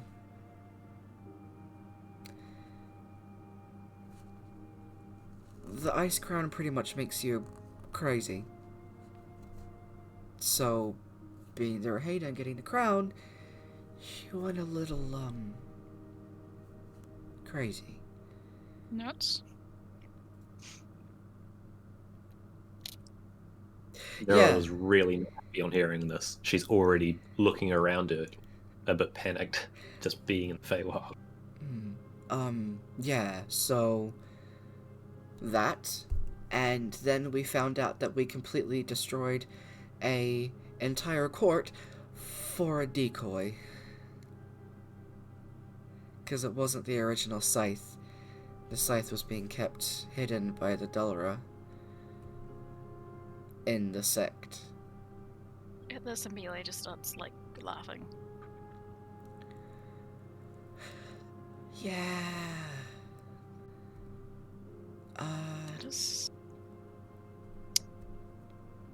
That is a pretty big fuck up. Yeah.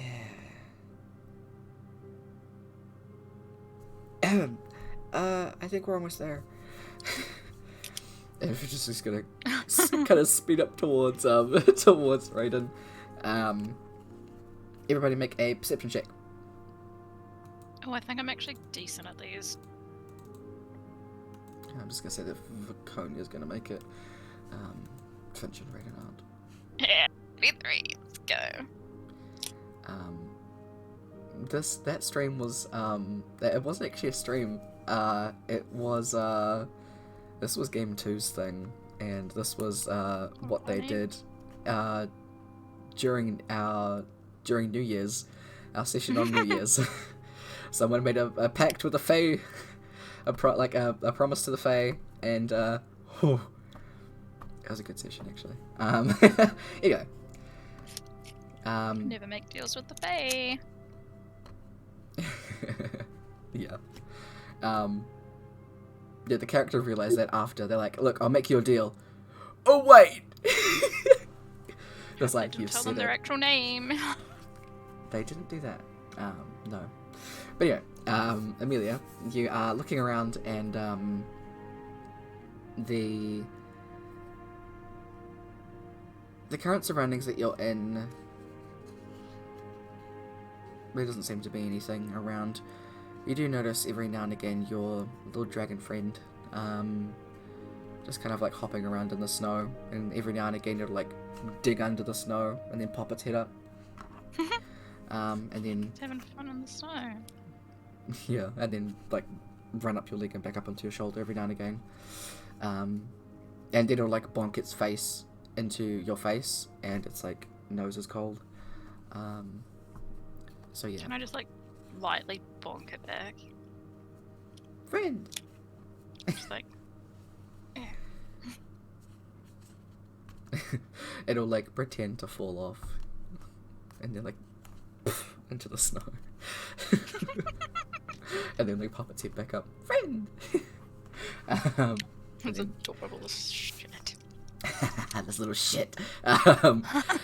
You guys approach the outside of the Nameless, and being outside of here brings a lot of very vague memories back to you, Semi. The outside of this is a it looks like it's almost hidden into a lot of the sides of pretty much a large cluster of trees. You can almost walk past it. two very tall pillars are pretty much made of two trees. So all of the bark, aside from it being flat bark, like it's looks like it's completely square, and having some very faint runes on them, yeah, it just looks like a very normal cluster of trees. There's a bunch of vines and stuff hanging down from it. You guys are reasonably far away, but you can still see it from here, because Finch would tell you guys to stop. And very, very faintly, almost like it's made of glass. You can see straight through, but it still looks like it goes on to the rest of the forest, but you can see very faintly there are a couple of handles that are there. Sumi, as you are a druid, you can also read the outside of it, where it does say the nameless above the top, kind of on like an arc.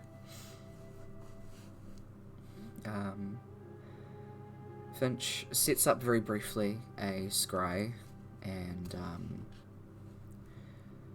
pretty much goes to cast that. Where is my map? Don't drag you guys to it, I just need to see it.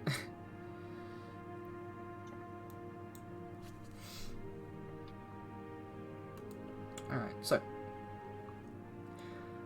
now I need to open up you.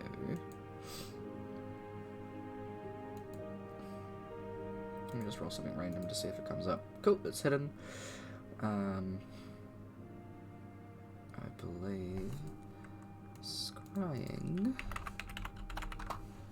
I thought you said crying. No, not yet. Yet. See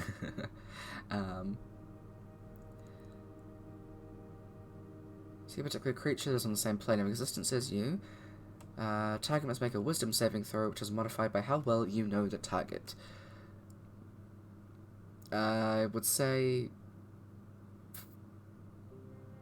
first hand, Finch doesn't know the target well.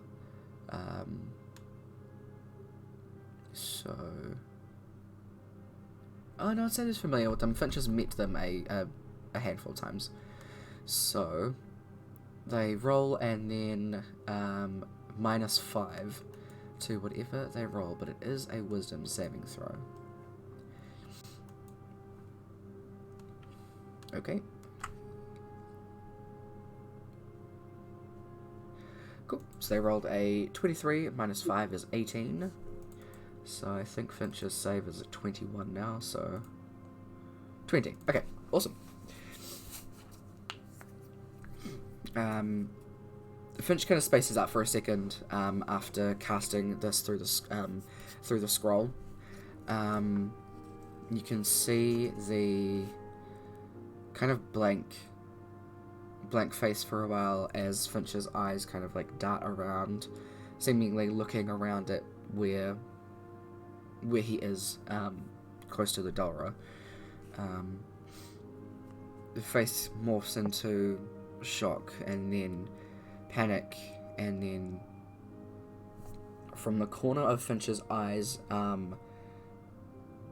here comes the crying, black tears start to come down before Finch is very forcibly shoved out of the scrying. Finch, like, the hands go to the eyes immediately and starts like rubbing away the black tears before actually like ripping off a part of his shirt and just scrubbing at his eyes for a second. And as soon as Finch like gets most of it off, he throws the cloth to the ground and the cloth actually begins to dissolve, and before it's just gone.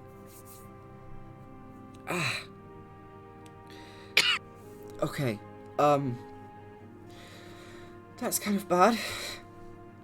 Ow. And takes out a water skin and just kind of flushes the eyes for a second. So, I think they've already poisoned the tree. I think...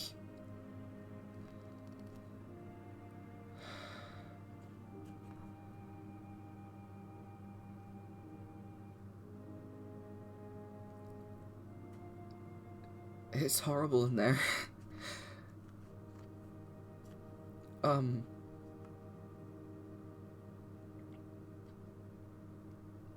I don't know how far along it is, but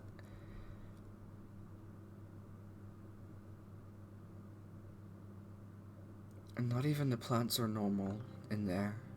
They're all changed. Everything is just... I don't think it's dead, but it's burning. Like everything's burning from the inside out, including the tree itself. But there's...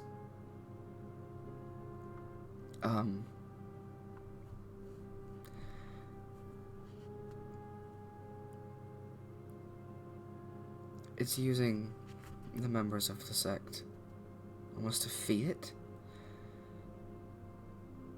And they're strung up like puppets on the tree. And Finch like wipes his eyes, which have normal tears now, but wipes his eyes and takes a deep breath in.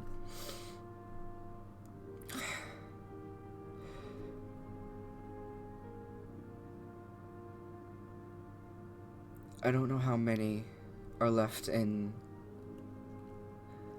over in the hills, but there were some survivors. We tried to get them to go to the spring court, but I don't know how well that went. I haven't been able to contact them.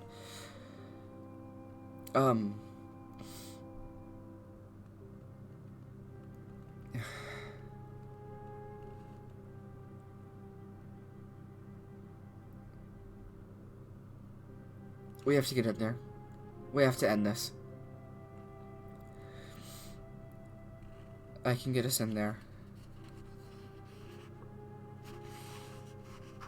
Finch just kind of puts a fist out like that. Just kind of into the middle for you guys to pretty much grab onto to teleport in there. Once we do, the only place I can think of where the Delaware is right now is directly into the Tree of Life room. We'd get the jump on them, but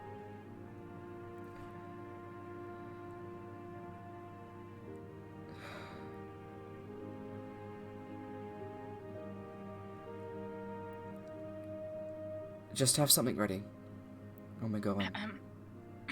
Do they need to be left alive? I don't know if anyone's alive in there. Like the dog. No. The Delaware dies. Just looks at Raiden and is like, we can kill them. He... Raiden puts a, fist in, pretty much like bumps it against, Finch's. We'll get them all back, one way or another.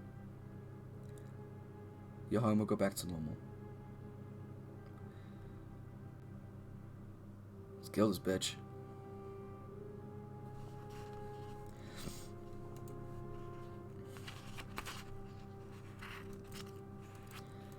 Neural and Sumi with their hands in. I would like to point out that out of force of habit, Neural has death ordered Emelia. Yep, absolutely.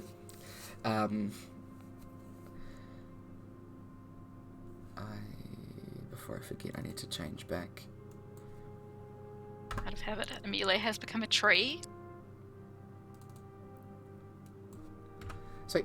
I just remembered I have to change back for Konya and Raiden's strength, because they are no longer strong potioned.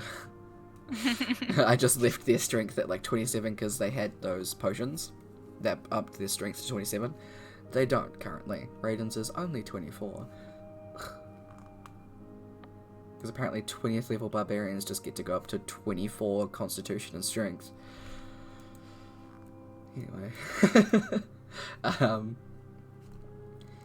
So, what we'll do is we will break for dinner. And that way you guys can get your level up stuff sussed if you want to. And any other stuff you want to get prepped, chuck it in chat, in Roll20 chat, and we will go from there. We'll come back at, I'll say 10 past 9 because it's already 8:35.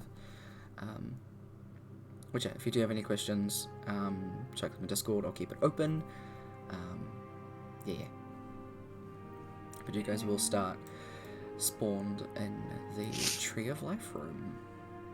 Nice. Yeah. Alright. I will catch y'all's in a sec. Okay. Cool. See ya. Alright. Okay, so. Why did I do that? Hold on.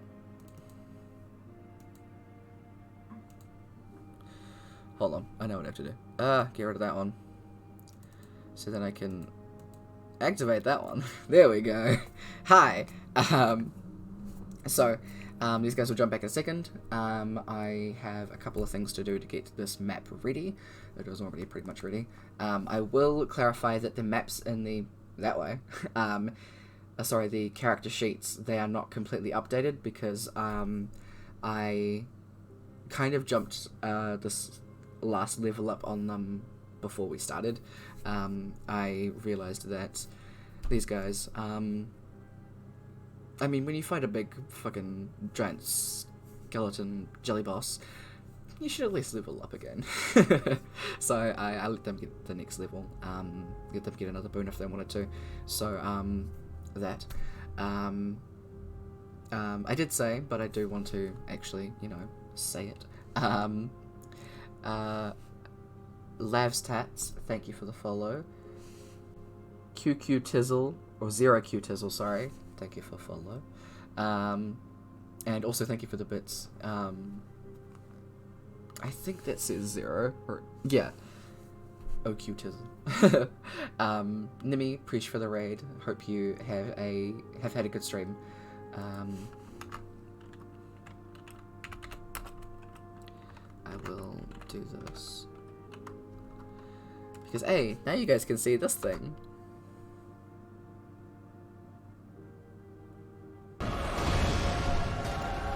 Whoa!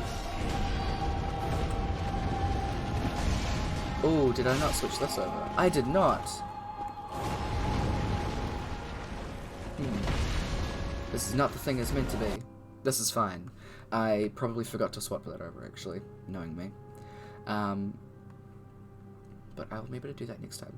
Also, I do want to say, if you do like, if you like the D&D content, and also you're looking for other New Zealand content creators, I cannot recommend highly enough 12 Bees in a Hat. Like, good shit. And they're just really cool and chill peeps as well.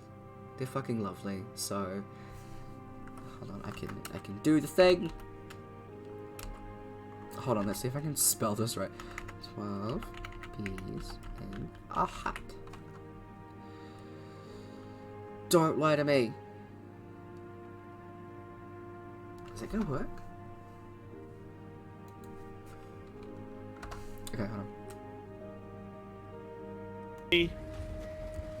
Well, it's because you must be on My the honor wagon. level has been decreased. God. Oh, That was the correct one, yes. But yeah, I apparently don't have the thing set up here. Ah! That's annoying. I have a different thing set up. Anyway.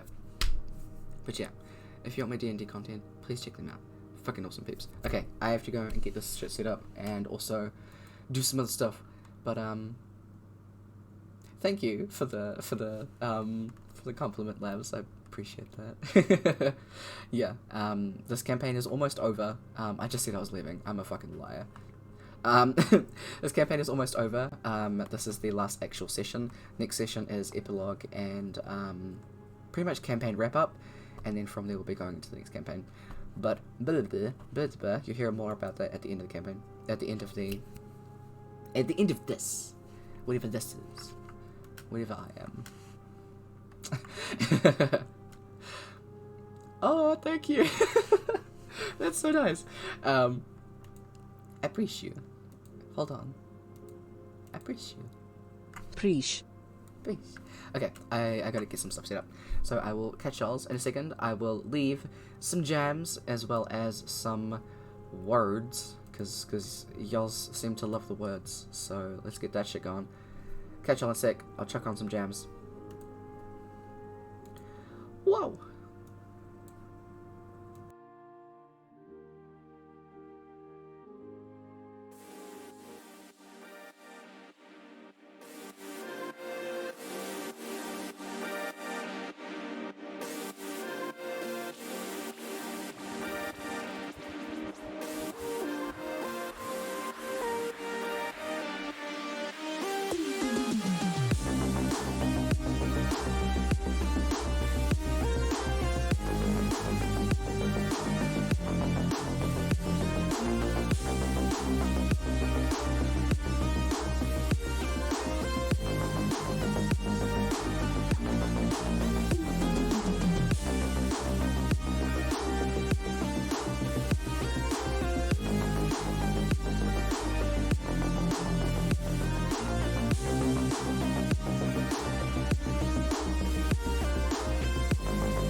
Preach.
Preach.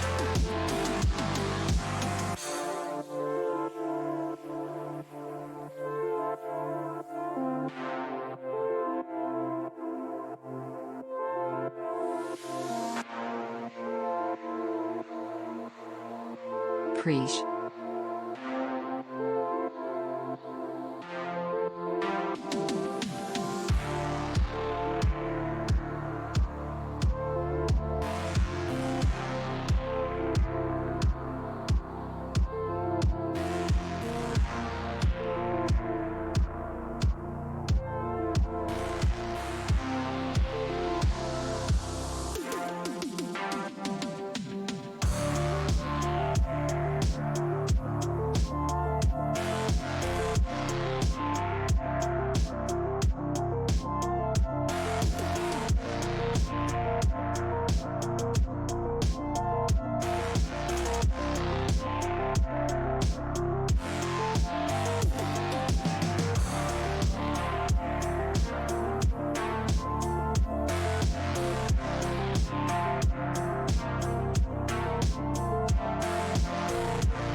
Okay.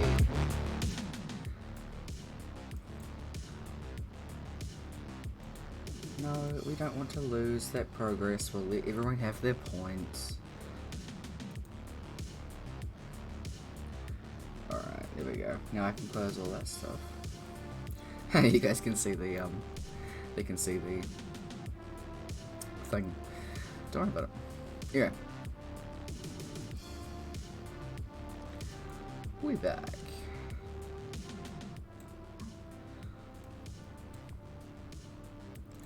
I'm sure.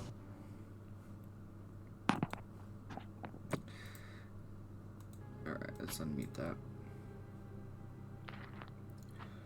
What I might do. Preach.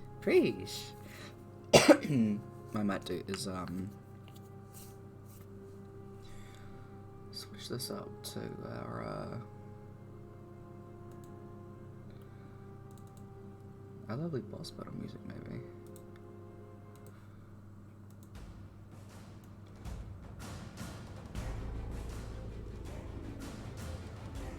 Seems like a volume. Sure. Alright. So. I've already rolled for majority of them.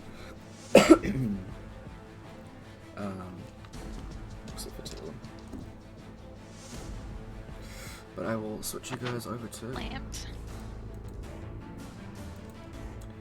the map. You'll be fine as you teleport in.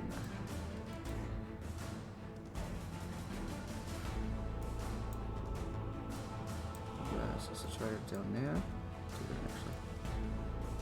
Let's see at the top here, the tree of life. As the bottom of the tree, the roots dig into the earth in here. This is actually a covered space as you guys teleport in. Majority of this place is made of sandstone and glass. Although when you look outside of the glass, you can't see any of the Feywild outside. It all just seems to be this like iridescent cloud that you can't see past, but you know you're still in the Feywild. I'm actually turn that music a little bit. As you guys are in here, the roots that dig down into the definite like grass and earth that is in here, from those roots seep out black tar that is just slowly spreading. And content warning for everybody, just as a heads up. This is kind of, how do I word this? I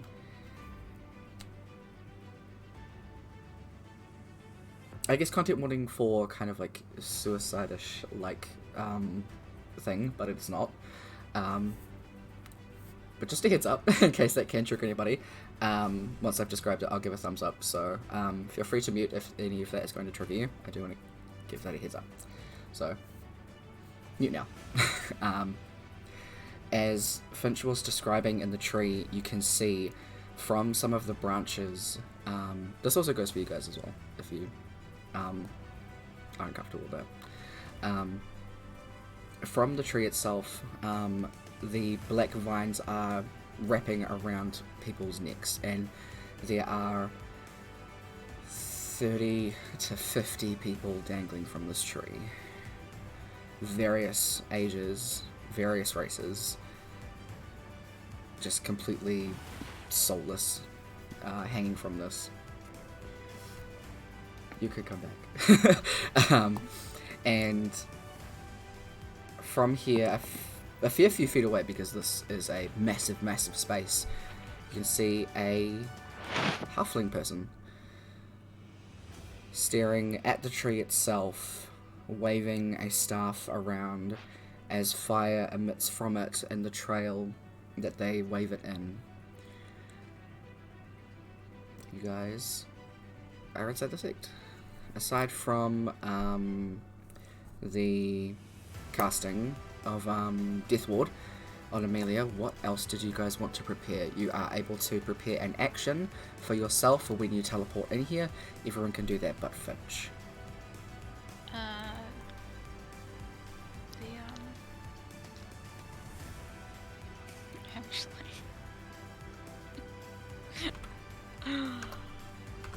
Just because this will be amusing and you guys can't look. She now has a dramaturgy cantrip.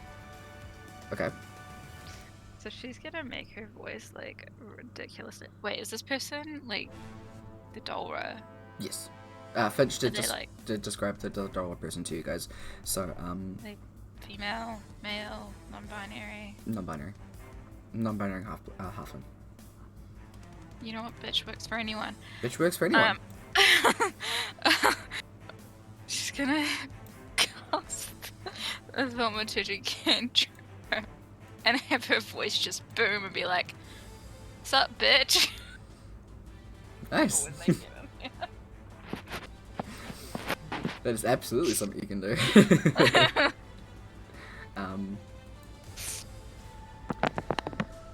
So that'll be your action. Yeah. Raiden's going to rage. Viconia is going to.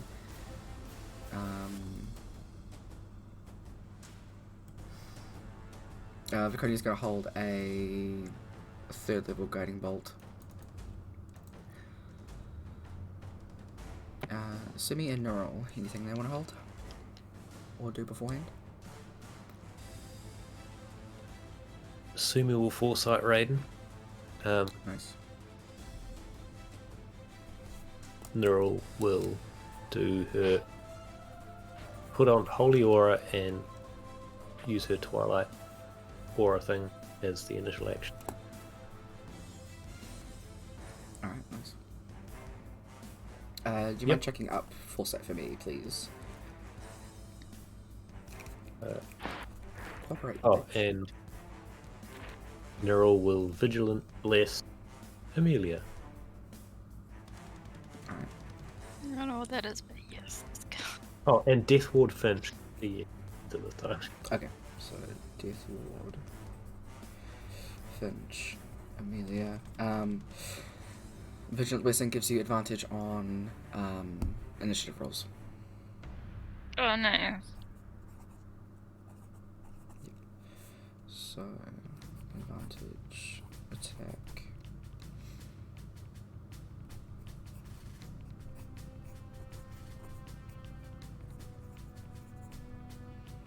I was about to check settings are those. Discern on attacks against them. Yep.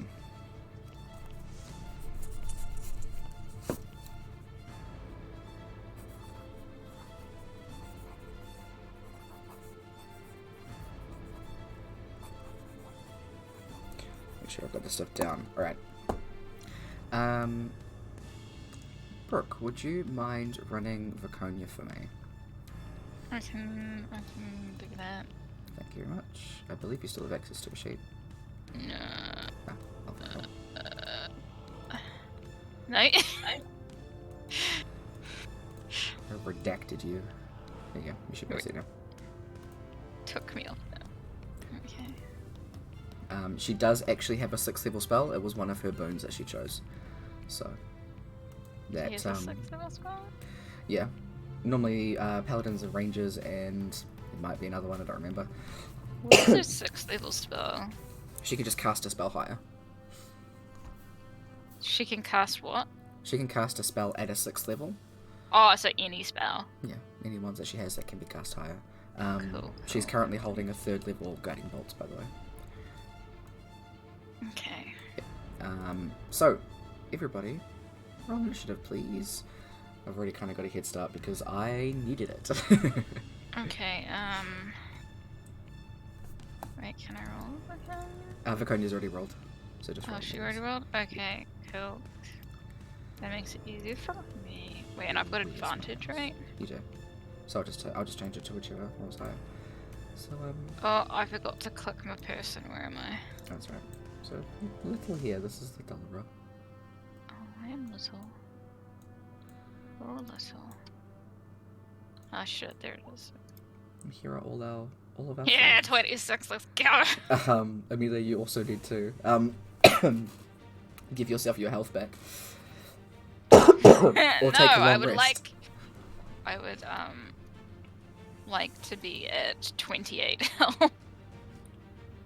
I wouldn't recommend it, but you are allowed. I remember what this 25 is for. Oh, it's my AC. Is that? Wait, no, that's not. Yes. No one's hit me recently. I haven't had to use it. Just as a heads up as well, to the side of you, you can see what Finch was talking about. While the hedges themselves in between look fairly normal, there are these weird looking plants. The flowers seem to be relatively normal, but the ones at the top here, they are moving, and they just seem to be this weird like little pod plant. And this one is a normal-ish looking like fern-like plant, except there are black tendrils just kind of moving inside of it. And these are on either side of you.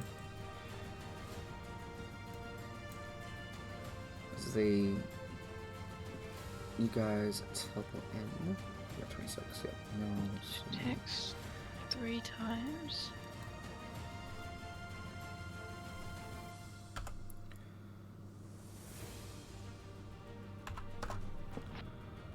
I'm just gonna put Semi at 0.1. I know it's not, but it's just so initiative fixes itself. No other double ups. Yes, there are. Raiden's probably higher, so I'm just gonna go 0.4. 0.1. Stop making sounds. There we go. Alright, sick. Wait, just so I know, Laconia can make 3 attacks each round? She can make 3 attacks, yeah. She's not currently hasted. Okay. It's one of her Crusader things. So in one of her like ideals or bonds and stuff, it says her Crusader boon, and it gives you 3 options. She can do one of those a turn. Yeah, I'm just looking at all the divine smite and stuff as well. Yeah, so it is. Cool. So Bunch of shit in there. there is, honestly, just make her hit. I'm gonna just make her hit stuff. As Yeah. long as she doesn't die, we're good. If anything, just chuck on Branding Smite at 5th level.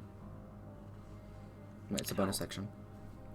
That works. Yeah, cool. But it is Emelia's turn first. So Oh shit. so what happens first, Emelia, is you arrive and teleport in, and your voice booming calls out, what was it? What up, bitch? Yeah. The halfling ahead of you slowly turns around and faces you. You can see their eyes completely blacked out, and already the black tear streaks all down their face and all down their front. Their clothes are just seeped in this black tar. You didn't have like a action? You just wanted to do that? Yeah, that's Fuck yeah. wanted to do that. Raiden rages. That doesn't happen. Viconia cast her 3rd level guiding bolt. So if you click on guiding bolts, it'll come up with a pop-up Guiding thing. bolt. Guiding bolt. 18 doesn't hit. Sorry, Viconia. Nirol, you did some area of effect stuff for yourself and around your peeps. Cool. Yep. Finch had to cast everybody in. Sumi, what did Sumi do, sorry? Didn't have one. Then we didn't have an action. Okay, planned. cool. That's right. Alright. So now, it is officially in initiative, so this is the first official round, so Emelia, you're up first. We still have all our cool shit, right? For our bows and shit. We Yeah. haven't given that up yet. Cool. Yeah, Cool. you guys still did your magical girl transformations before you came into the Fae? We did our what? Magical girl transformations. Oh, with the armor and the, yeah. Okay, first we're gonna become a tree as our bonus action. Alright, hell yeah. Treat up. Because we like that. I get 10 hit points. Not actual hit points, but like... temporary hit points. That's... My brain is not working today. You're totally fine. Hookily dookily, let's go. So straight off the bat, we're gonna do the needle barrage. Alright. Wherever the fuck I have that. There it is, 12d12. Did I hit the right thing?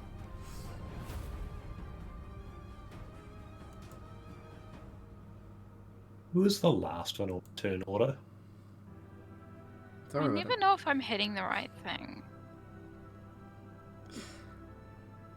What do you mean? Yeah. I'm trying to do my needle barrage.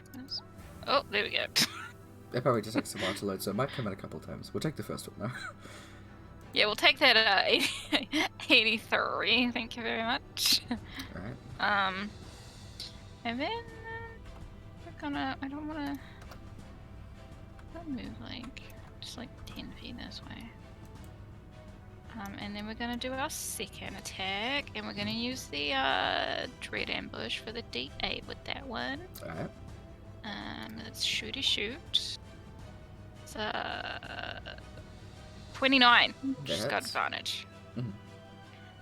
So we do that, and then we do the D8. That's a bunch of numbers. That's 74, 79. Yeah. I think. Yeah, it is. I can do math. Oh, yeah. And then one more attack with the bow. Another 29. Nice. And that is another bunch of numbers. And that will be the end of her turn. 30, 75. Wait, that's... Oh yeah, that's plenty. Yeah. Oops. She can split it. Alright.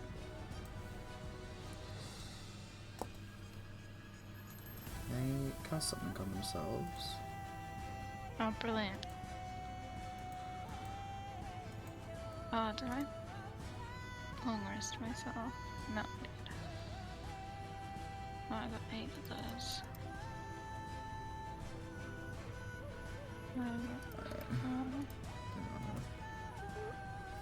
Let just do that one for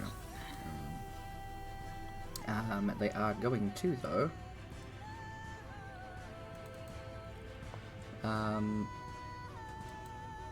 You see, as the arrows are sticking up out of them and also in the ground all around them, there are just arrows sticking out of them. They don't bleed red. You can still see just more black tar pouring from them. As from the ground around them,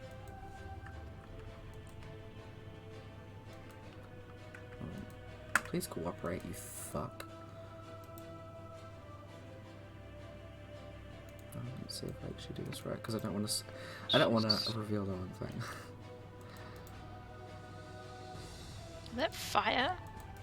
Sure is. As a whirlwind of fire surrounds the Dulra, and then from it,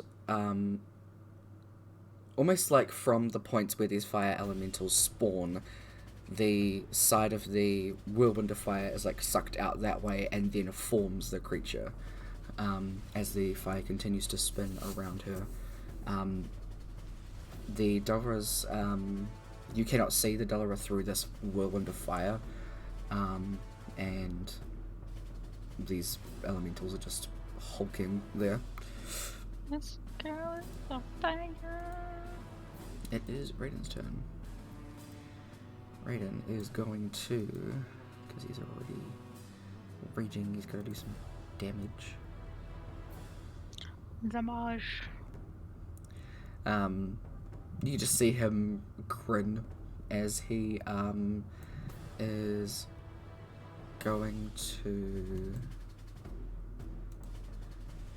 Where's his speed? Or what is his thing? I forget what the thing is. Blah, blah, blah.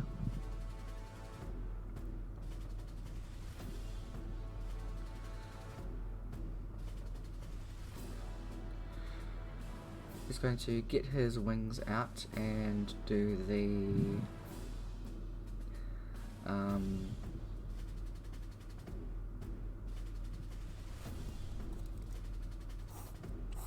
he's just going to get his wings out for the moment actually.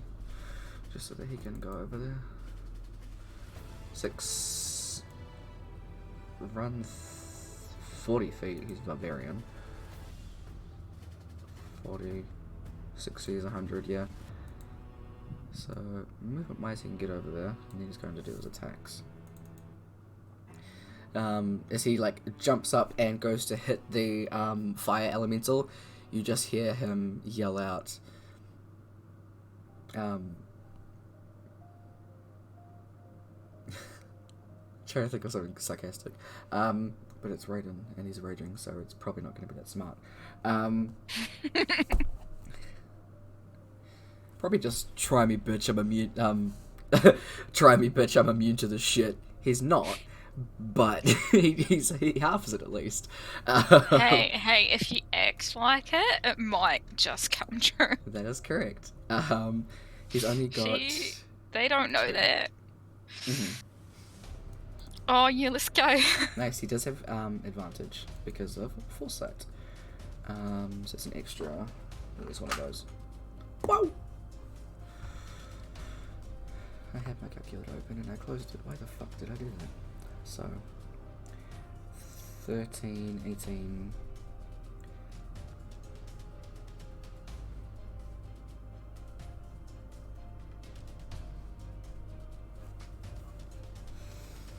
He immediately nearly wipes this thing clean. It's still up, but barely. Oh, no, it's not. He kills it by 1 point. Jesus, that's funny. I thought it had like slightly more, but it didn't.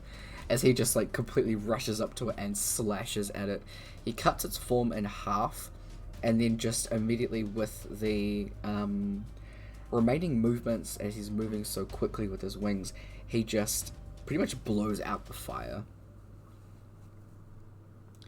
That one's gone, but that one can still go, as it's just gonna... Hey, rude, that was my brother. And it's gonna attack him.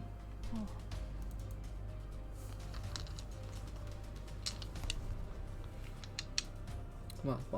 Where is the thing? Here it is. Jesus, this is actually pretty good. What's your AC? 3. 18 plus that hits. 16.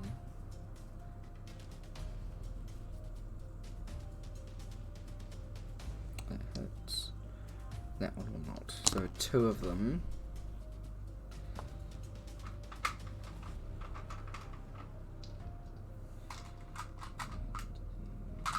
These ones on fire.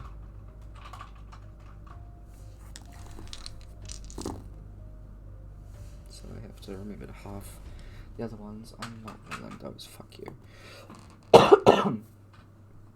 Actually, all of this is halved, and I rolled like crap. So 10, 14. He takes 7 damage because he halves fire and bludgeoning.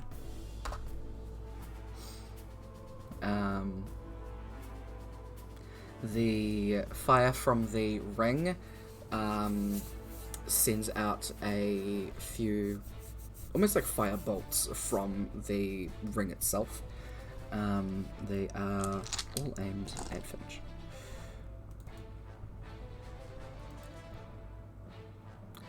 Why is pulling? You twat.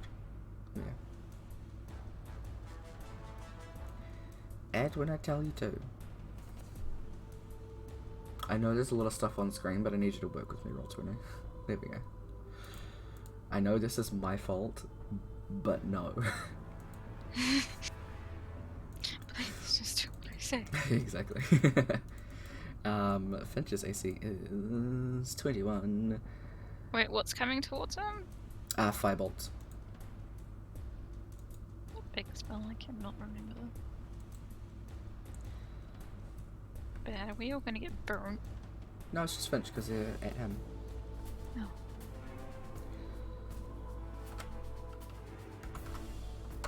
Alright, Finch takes an amount of damage. And is now Viconia's go. Oh shit. You said branding smite? Yeah, because it does radiant, not fire. Oh yeah, that's good. Actually, we want to first try and get close.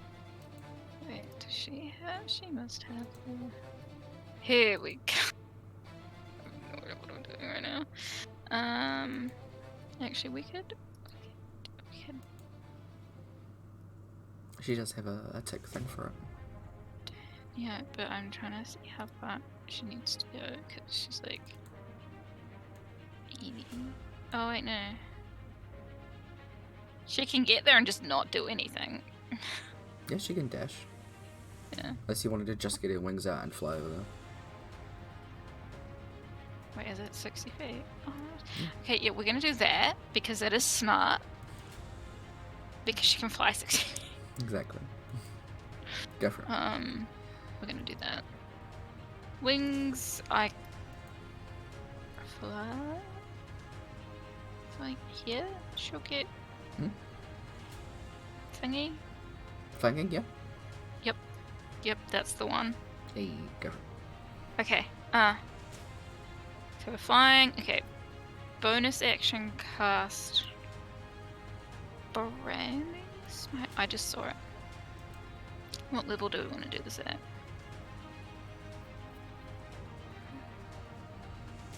We'll do it at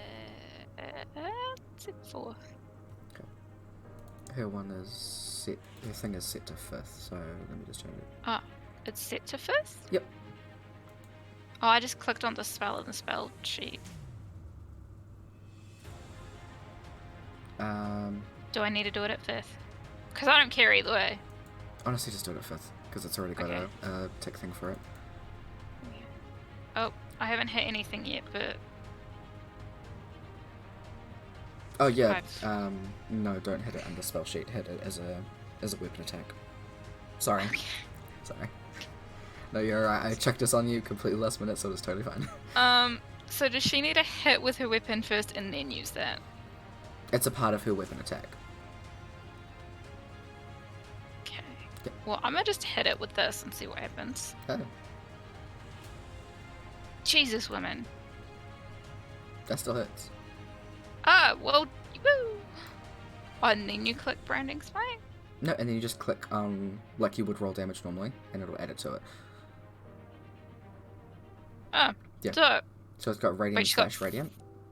she's got 3 attacks. Mhm. Okay, well, we'll go for another one.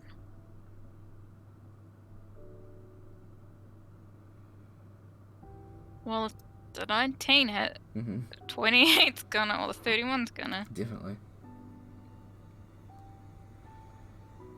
Does it just stay on there for like, it stays on there for a certain amount of time, right? Yeah, she's concentrating on it. Okay, cool. And I guess we'll hit it one more time. Hell yeah.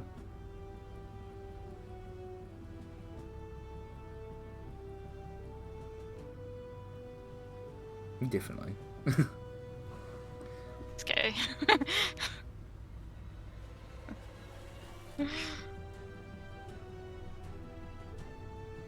I don't need to do this math, it dies. Yeah, it did. Yeah, it's already like over 400 and I'm like, yeah, it hasn't.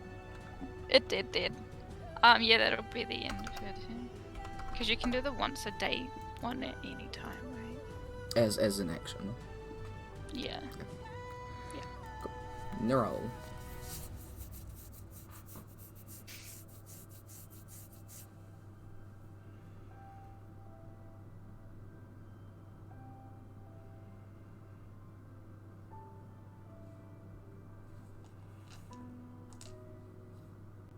Literal will.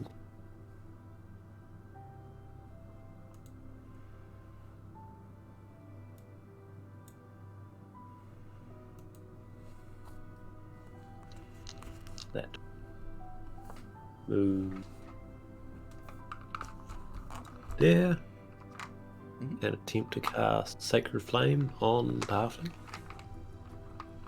Go for it. Dex saving throw. Please.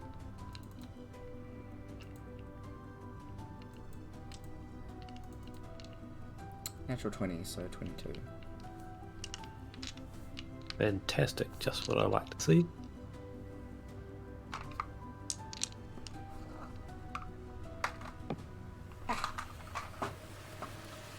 Okay. That'll be tuned. Right. Planes.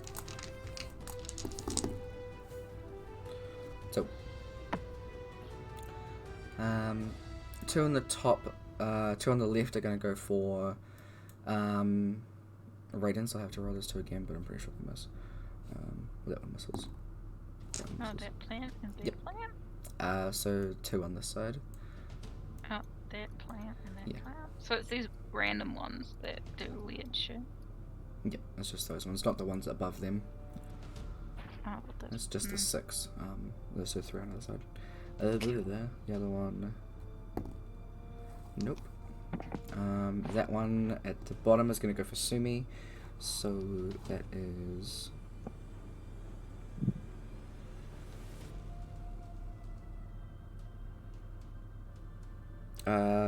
29 and 19. Is that damage or to hit? It's a hit. Both hits. Okay.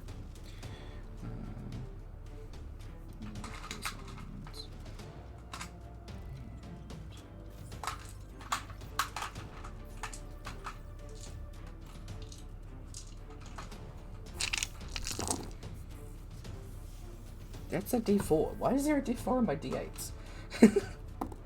Sorry. It's an imposter. Lies and slander in my household. Can't believe I've done this. Shame I'm not a believer.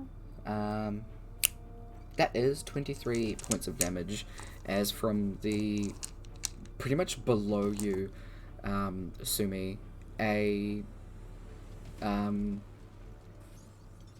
inky tar-like tendril juts up and just stabs you, and then vanishes back into the earth.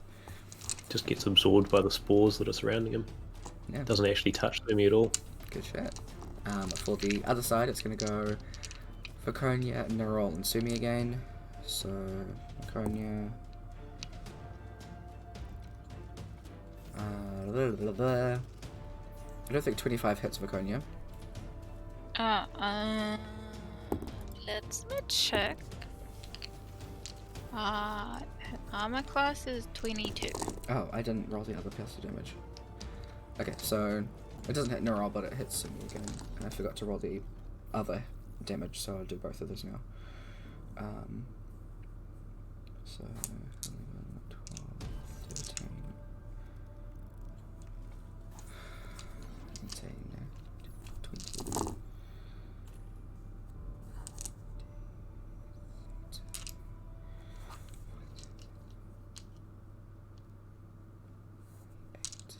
It's disadvantage. Hit anyone inside Neryl's circle, Okay, cool. That as one's well higher. as level with half cover. Okay. Okay, so it was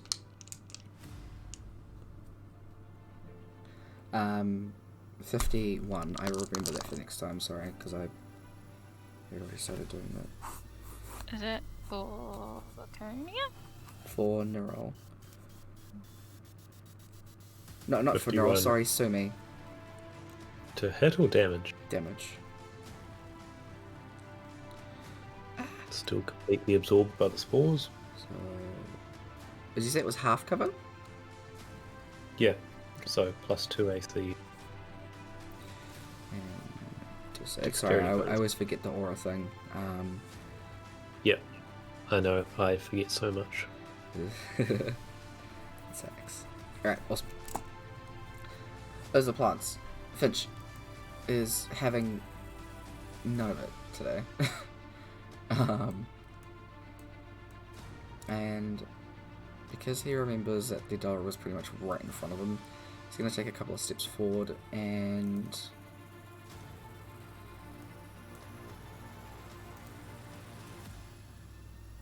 knows that it won't hit the tree, it's fine. Is going to cast Lightning Bolt, except cast it himself. Let's hit it with the staff and cast it at 7th level.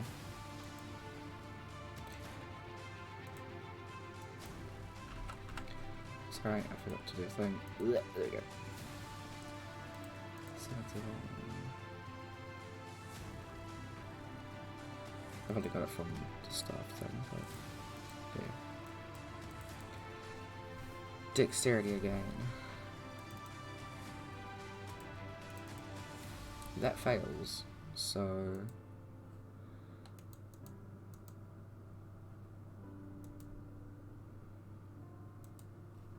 give me the Delver, you fuck. Yeah. And that's math.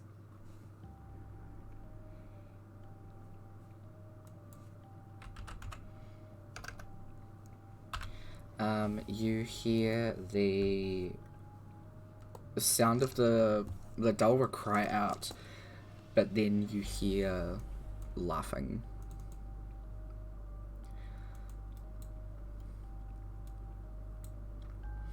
As the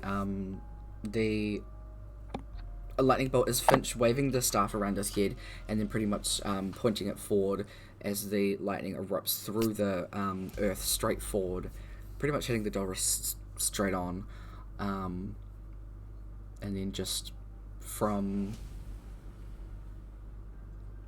a couple of seconds after, once that sound is like echoed from around here, you just hear a low laugh. Sumi. Sumi will... Oh, it's rage.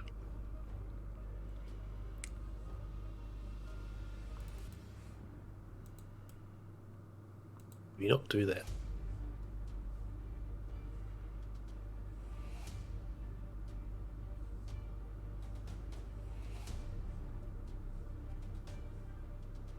Okay, Sumi will reuse his, all the temporary hit points back. Hello. Move. What's that one?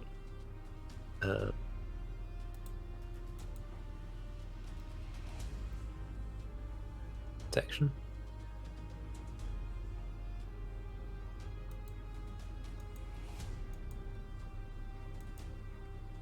That's turn, by the way.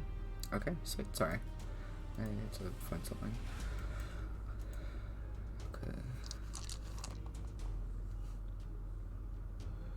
Emelia. Yeah. That's a big, like, fiery thing, right? What do you mean? The fire, like, is it tall? The elemental or this? The ring. I thought the elemental was dead. It is. I didn't put a cross on it. Thank you. Yeah, so the only fire thing remaining, yes, it is very tall. It is probably about, it's probably about 80 feet high. It's literally just like a whirlwind of fire. About 80 feet high. Mm-hmm.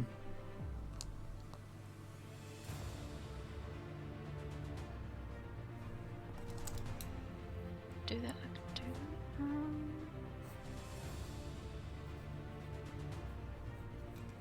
And that's this. Okay. Looking at me. Okay. Emelia is going to. That's not what I want. Where is it?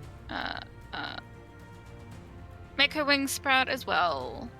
All right. And then she is going to fly. You know what? She's just.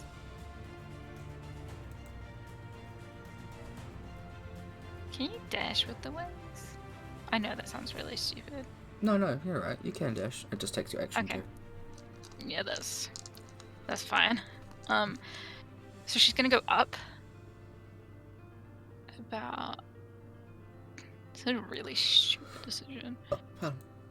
About 100 feet, and then go forward about 20.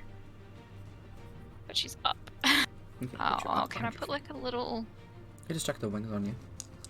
I've got written down that you're up, so...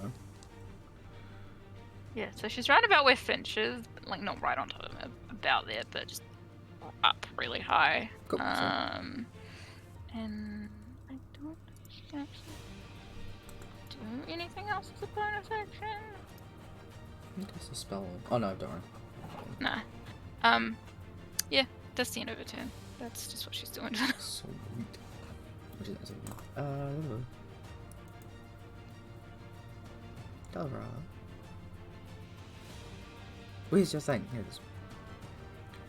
Leave that for you in a second.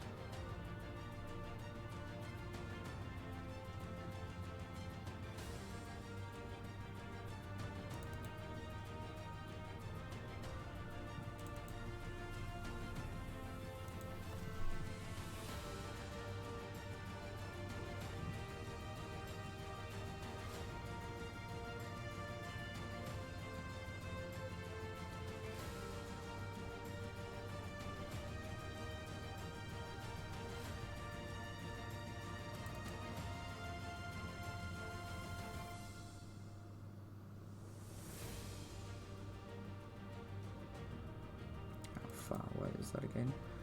150. Alright.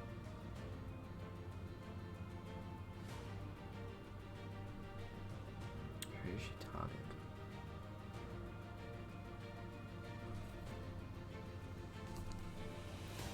That's for you.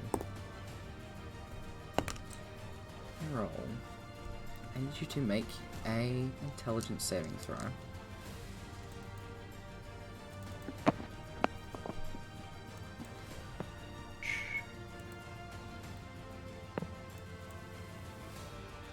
Nice. Very good.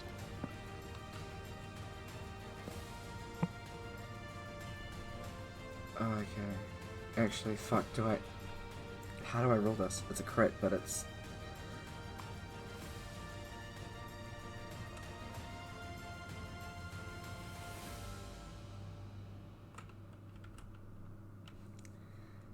Give me a second.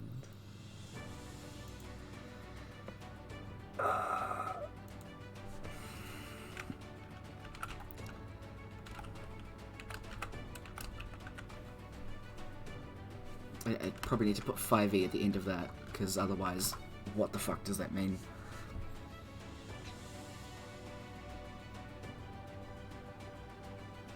Okay. I don't know what your don't worry about it does. Feel free to find out. Do you know how long it would take to get that many? You better watch all my streams then. Yeah, I'll just check them on and then just chill. That's honestly what I do with a lot of like stream friends, because it does help. Just like being Yeah, in the background. just having someone around. Yeah. Anyway, sorry. So even though it's a crit, there is still a DC that you have to meet, and even with the crit, that's not enough. By 1. Neural. First of all, you take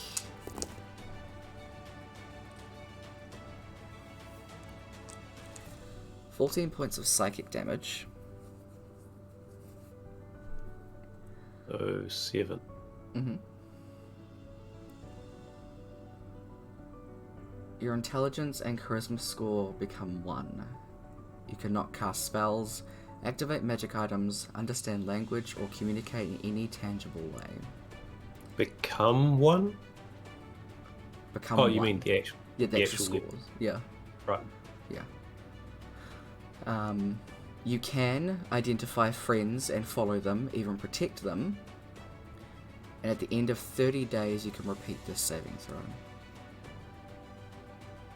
As of this point, Neural can no longer cast spells. She concentrate on the one she's already got?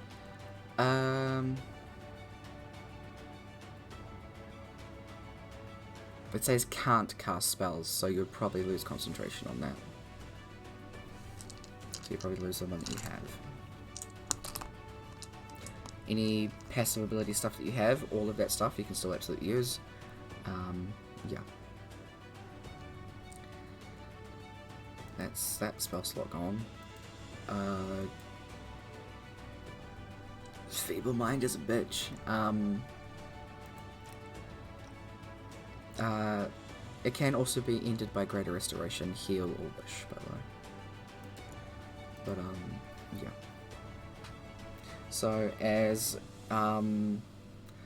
you are standing there in Nerol, holding your ground, you don't see one of the black tar tendrils come up from behind you and pretty much nick you in the back of your skull, like a pressure point in the back of your skull and where your spine connects. And it just completely sucks the energy out of you, and you kind of feel yourself just jaw slack, and you feel very dazed, very confused. You're still aware of what's happening, like you know, like I said, you know who is friend from foe, but I feel like sluggish. Sluggish is the only way I can describe it. It doesn't affect your movement, I should clarify. But that is its turn. Its turn. Their turn.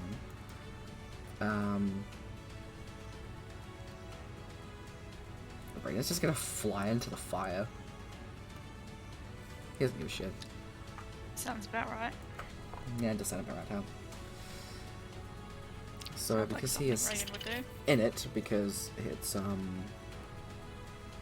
He's still massive. going. Yeah.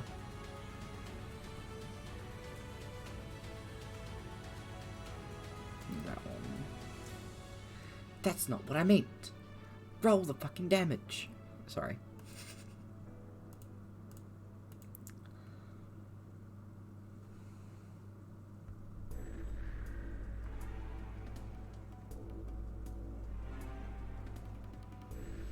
And divide that by 2.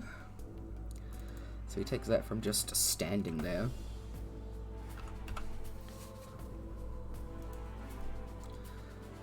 Did I press enter? I didn't. He didn't take any damage. Take that away from him. And he's going to hit the Dollar twice. Both of those hit, one of them being a crit. Oh, because he's a Russian. He is foresighted, because that doesn't go away. Oh, that's great. Let's go.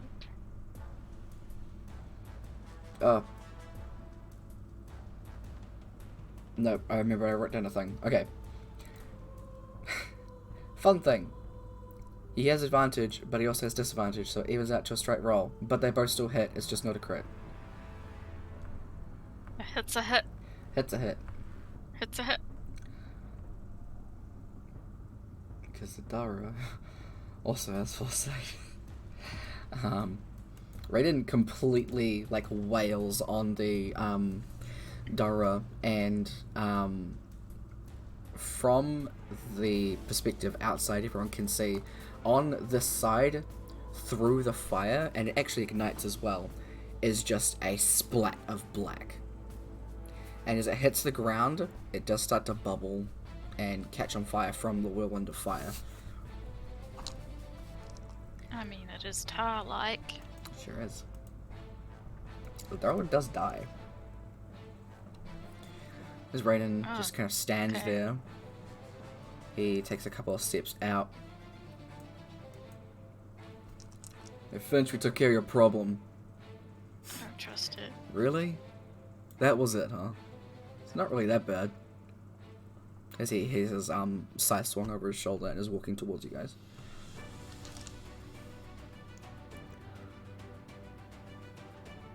Alright, put the turn on. The whirlwind of fire is still going, so it's going to, like, shoot out at him. Bitch slap him. Pretty much, yeah. Just see like a fire hand just come out and be like, Slap his ass, no. One misses, one hits. Just one of them. Oh no, he takes 8 points of fire damage. He just kind of shrugs. It'll probably go away in a second. Go now. well... what's that? close. Where am I? Where is she? There she is. Where am I? I ask myself that question all the fucking time. Is she gonna fly over here? No, I think that's 60 feet. Yep. Javelin's a throwing weapon. They sure are. She's gonna try throw a javelin at the plant. Hell yeah. I don't know if she has a bunch, but she has at least one apparently. Oh, she can throw 3. I'm pretty sure she's got like 6 or something. Okay. The 22 hit the plant. It does.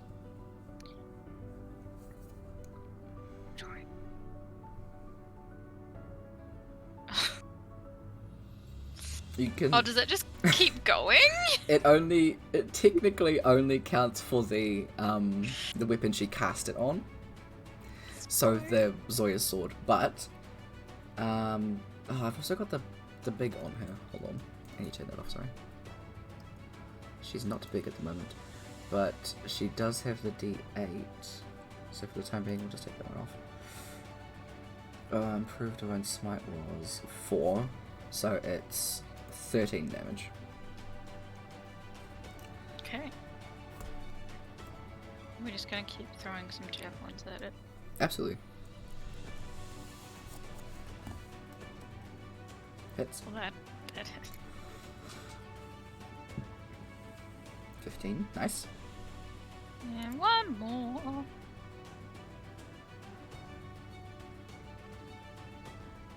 Absolutely. And that'll be the end of her turn.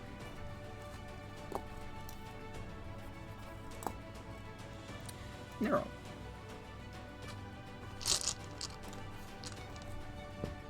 They're all well.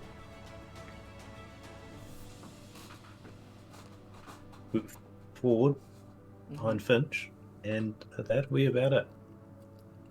Mm-hmm.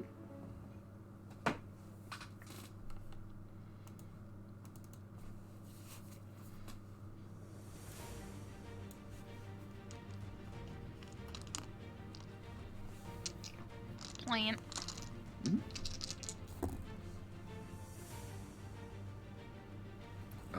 What's the card news I say? 22. Yeah, 22. 2 of them hit. They're just spitting at her. And she takes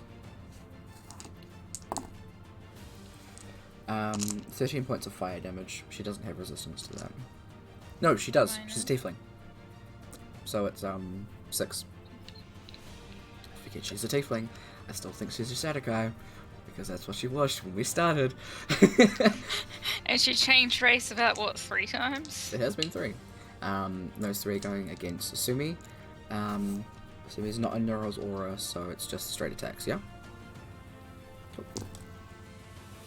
One's a natural 1, so that'll miss. The other 2 will hit. Again, they're just spitting.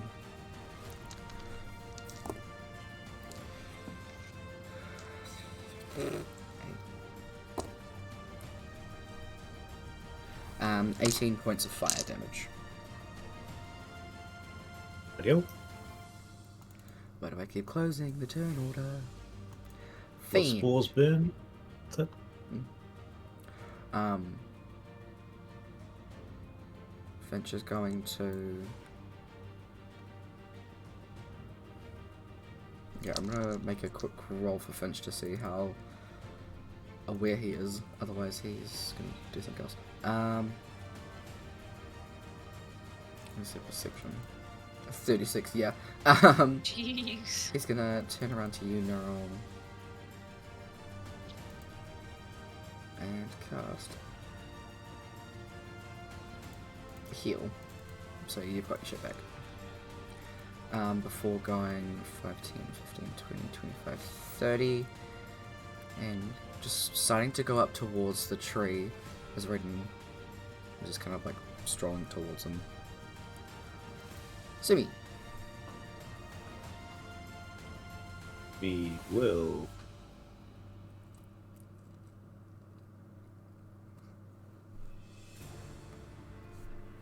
another 30 and then cast Blight on.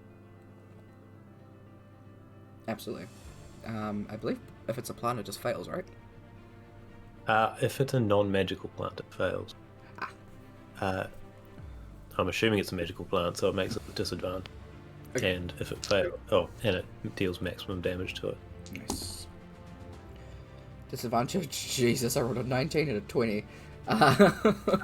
Real disadvantage. I'm sorry. Spell save is 19. Does that 2 or half?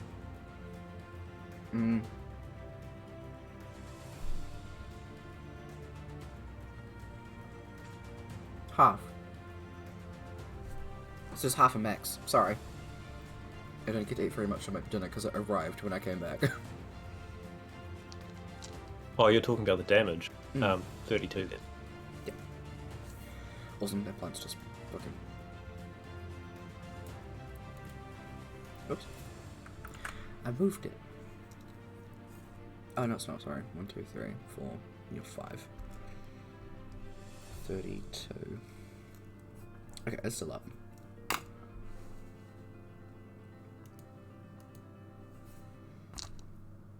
I'm more concerned about the fuck you, lol. You're welcome. Emelia, it's your turn. How late are we planning on going? That's a good point. How late do you guys want to go? Not very late at all. Very fair. Work tomorrow morning. I'm not feeling the best. Right. Cool, since this is top of the round, we can stop it there. I'm chill doing that. I'll just write down what this last thing is.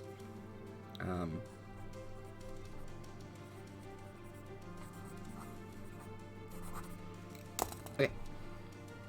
So yeah, we can leave this one and pick back up on the top of round 3.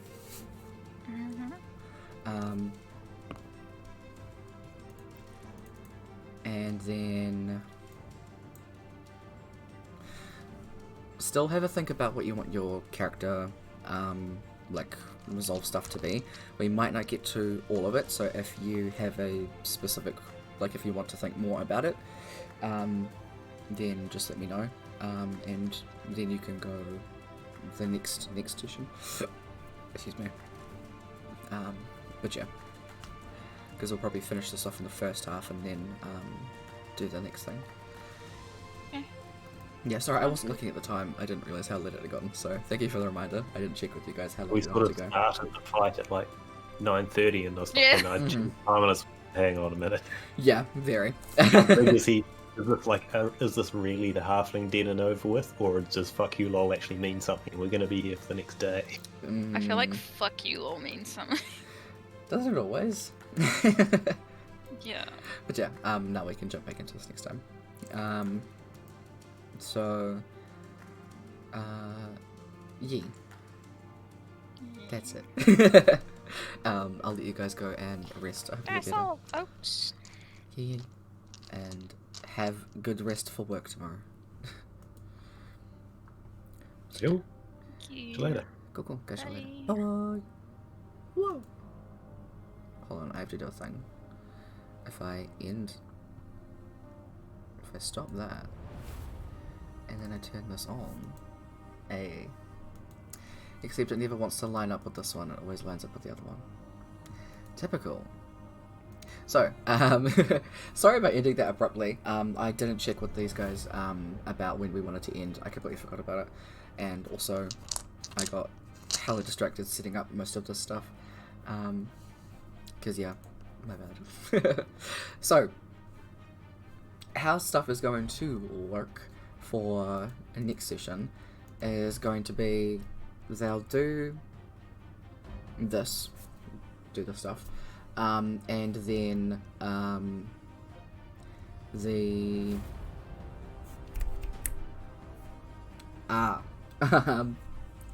and then we will probably get to the beginning of the epilogue, and yeah, I might split it up, I don't know, we'll see how it goes. We might just have a short session next week finishing this out, and then make the epilogue one whole clean thing. I think that's probably what I'm going to do. That way it gives these guys more time to think about what they want to do over 2 weeks. Yeah. So we're gonna do that. And then, yeah, with the epilogue session, let them do their wrap up stuff.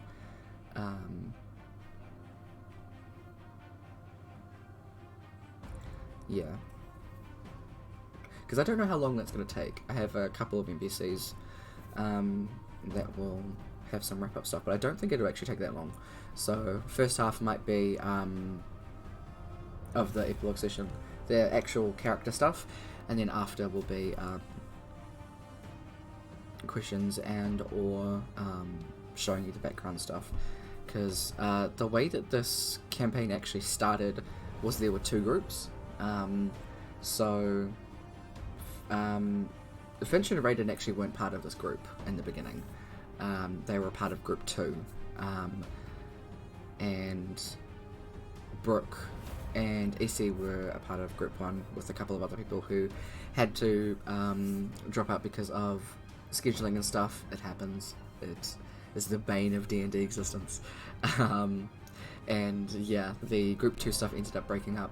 So because it was meant to be, these 4 boss battles were meant to be group 1 deals with 2, group 2 deals with 2. It was meant to be their boss, the one that cursed them specifically, and then a higher tier boss. So it was going to be the Merc Golem and the Gal Soul for group 1, and the Skikviduct and the Chaos Hag for group 2. But yeah, so it ended up being these guys had to pretty much all come together and fight the stuff. And because this is a massive part of Finch's thing, and also Sumi's as well, it ended up being like, I kind of want this to be resolved for Finch and also for Sumi. So yeah. Also just as like a final little like, hey, here's the last time we can use our weapons, and then we'll finally let them be. Yeah. But it is how it is. So yeah. That'll happen, and then we'll take a break for a little bit while I get the next campaign ready for streaming. I'm hoping to at least make it a bit more refined. This is the first game that I have streamed, and my second ever campaign that I've DM'd. So yeah. So that's the thing. And I have definitely learned a lot from doing this, so I want to make the next one better, especially for the players. Ece and Brooke are permanent players for the next campaigns, so yeah, we have 2 people currently that are going to be going through like kind of a trial thingy, just to see, like more like a one-shot, not a trial, that sounds too harsh. They'll be going through a one-shot scenario with Brooke and Ece, and then afterwards we'll discuss like how you think you vibed with them. Do you think you could connect with how they play for a longer term campaign? Because I think a main thing is throwing in a bunch of people that don't really know each other. Kind of makes it a bit awkward, especially in a streaming kind of sense as well, which I was really worried about in the beginning, because I had originally it was Brooke and Hayden, who was a friend of a friend. I mean, I consider him like, he's a cool dude, he's seriously awesome, and but we weren't like friends, if you know what I mean. It's hard to like, how do you even consider who you're friends with? Anyway. And then we also had a friend of mine from high school who'd never played D&D before, and yeah, so it was kind of just like a mix of people. And then we had Jake join in when Finn couldn't play because of scheduling stuff, and yeah, it just kind of became like, I don't know if these people are connecting too well. So that's kind of what I'm concerned about for campaigns and stuff like that. You're doing great, Tyler. Oh, thank you. I really appreciate that. That's so nice. So yeah, I kind of want to give these guys a chance to at least test the waters a bit first, which is what I should have done. But yeah, so there are still spots like open, so if you or any of your friends want to try out D&D, it is the third campaign in this world that I've made, so there's going to be a lot of previous campaign lore, so it might not make too much sense, but then again, I have a lot of interactive stuff for learning the world lore and stuff, and I do like to think that I make it relatively easy to learn that stuff, so I hope at least that it can be easy to consume. It's not like, hey, emotionally consume, it's not, yeah, hopefully it's not like too much all at once. I'll kind of explain that stuff, obviously when I go through how I do my campaign stuff, but yeah, if you want to join into the Discord, hear about D&D stuffs, I'm opening up the Wandering Traveller Inn soon, which will be the the words, my brain was just like, no. Please hold.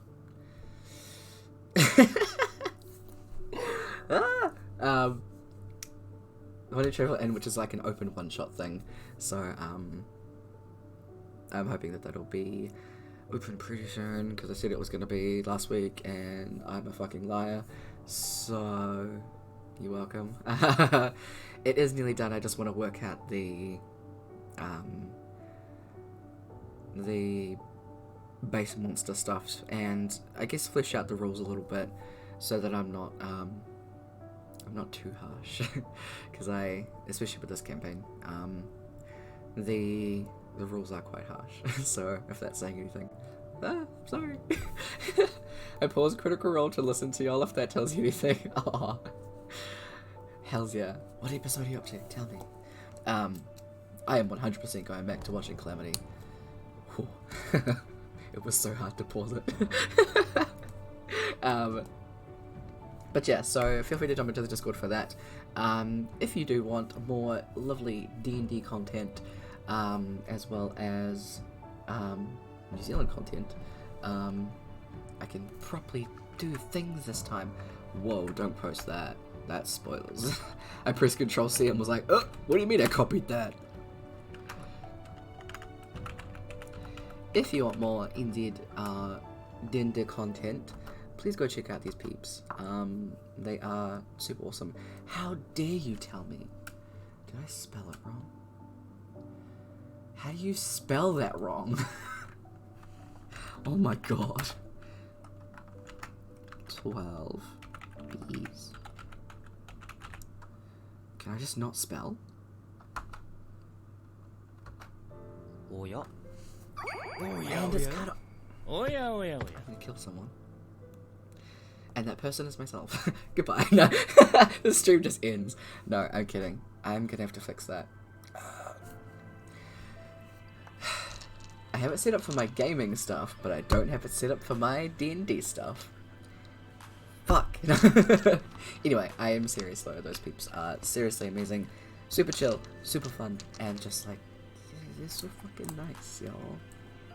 They're so fucking nice, y'all. No you, Eli. So before I continue to ramble myself into a hole that I'm slowly digging, because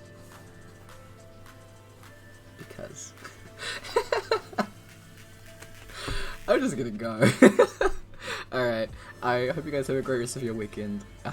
I'll catch y'all later, and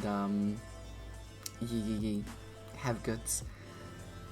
I gotta get the fuck out of here, y'all. Alright, go, bye.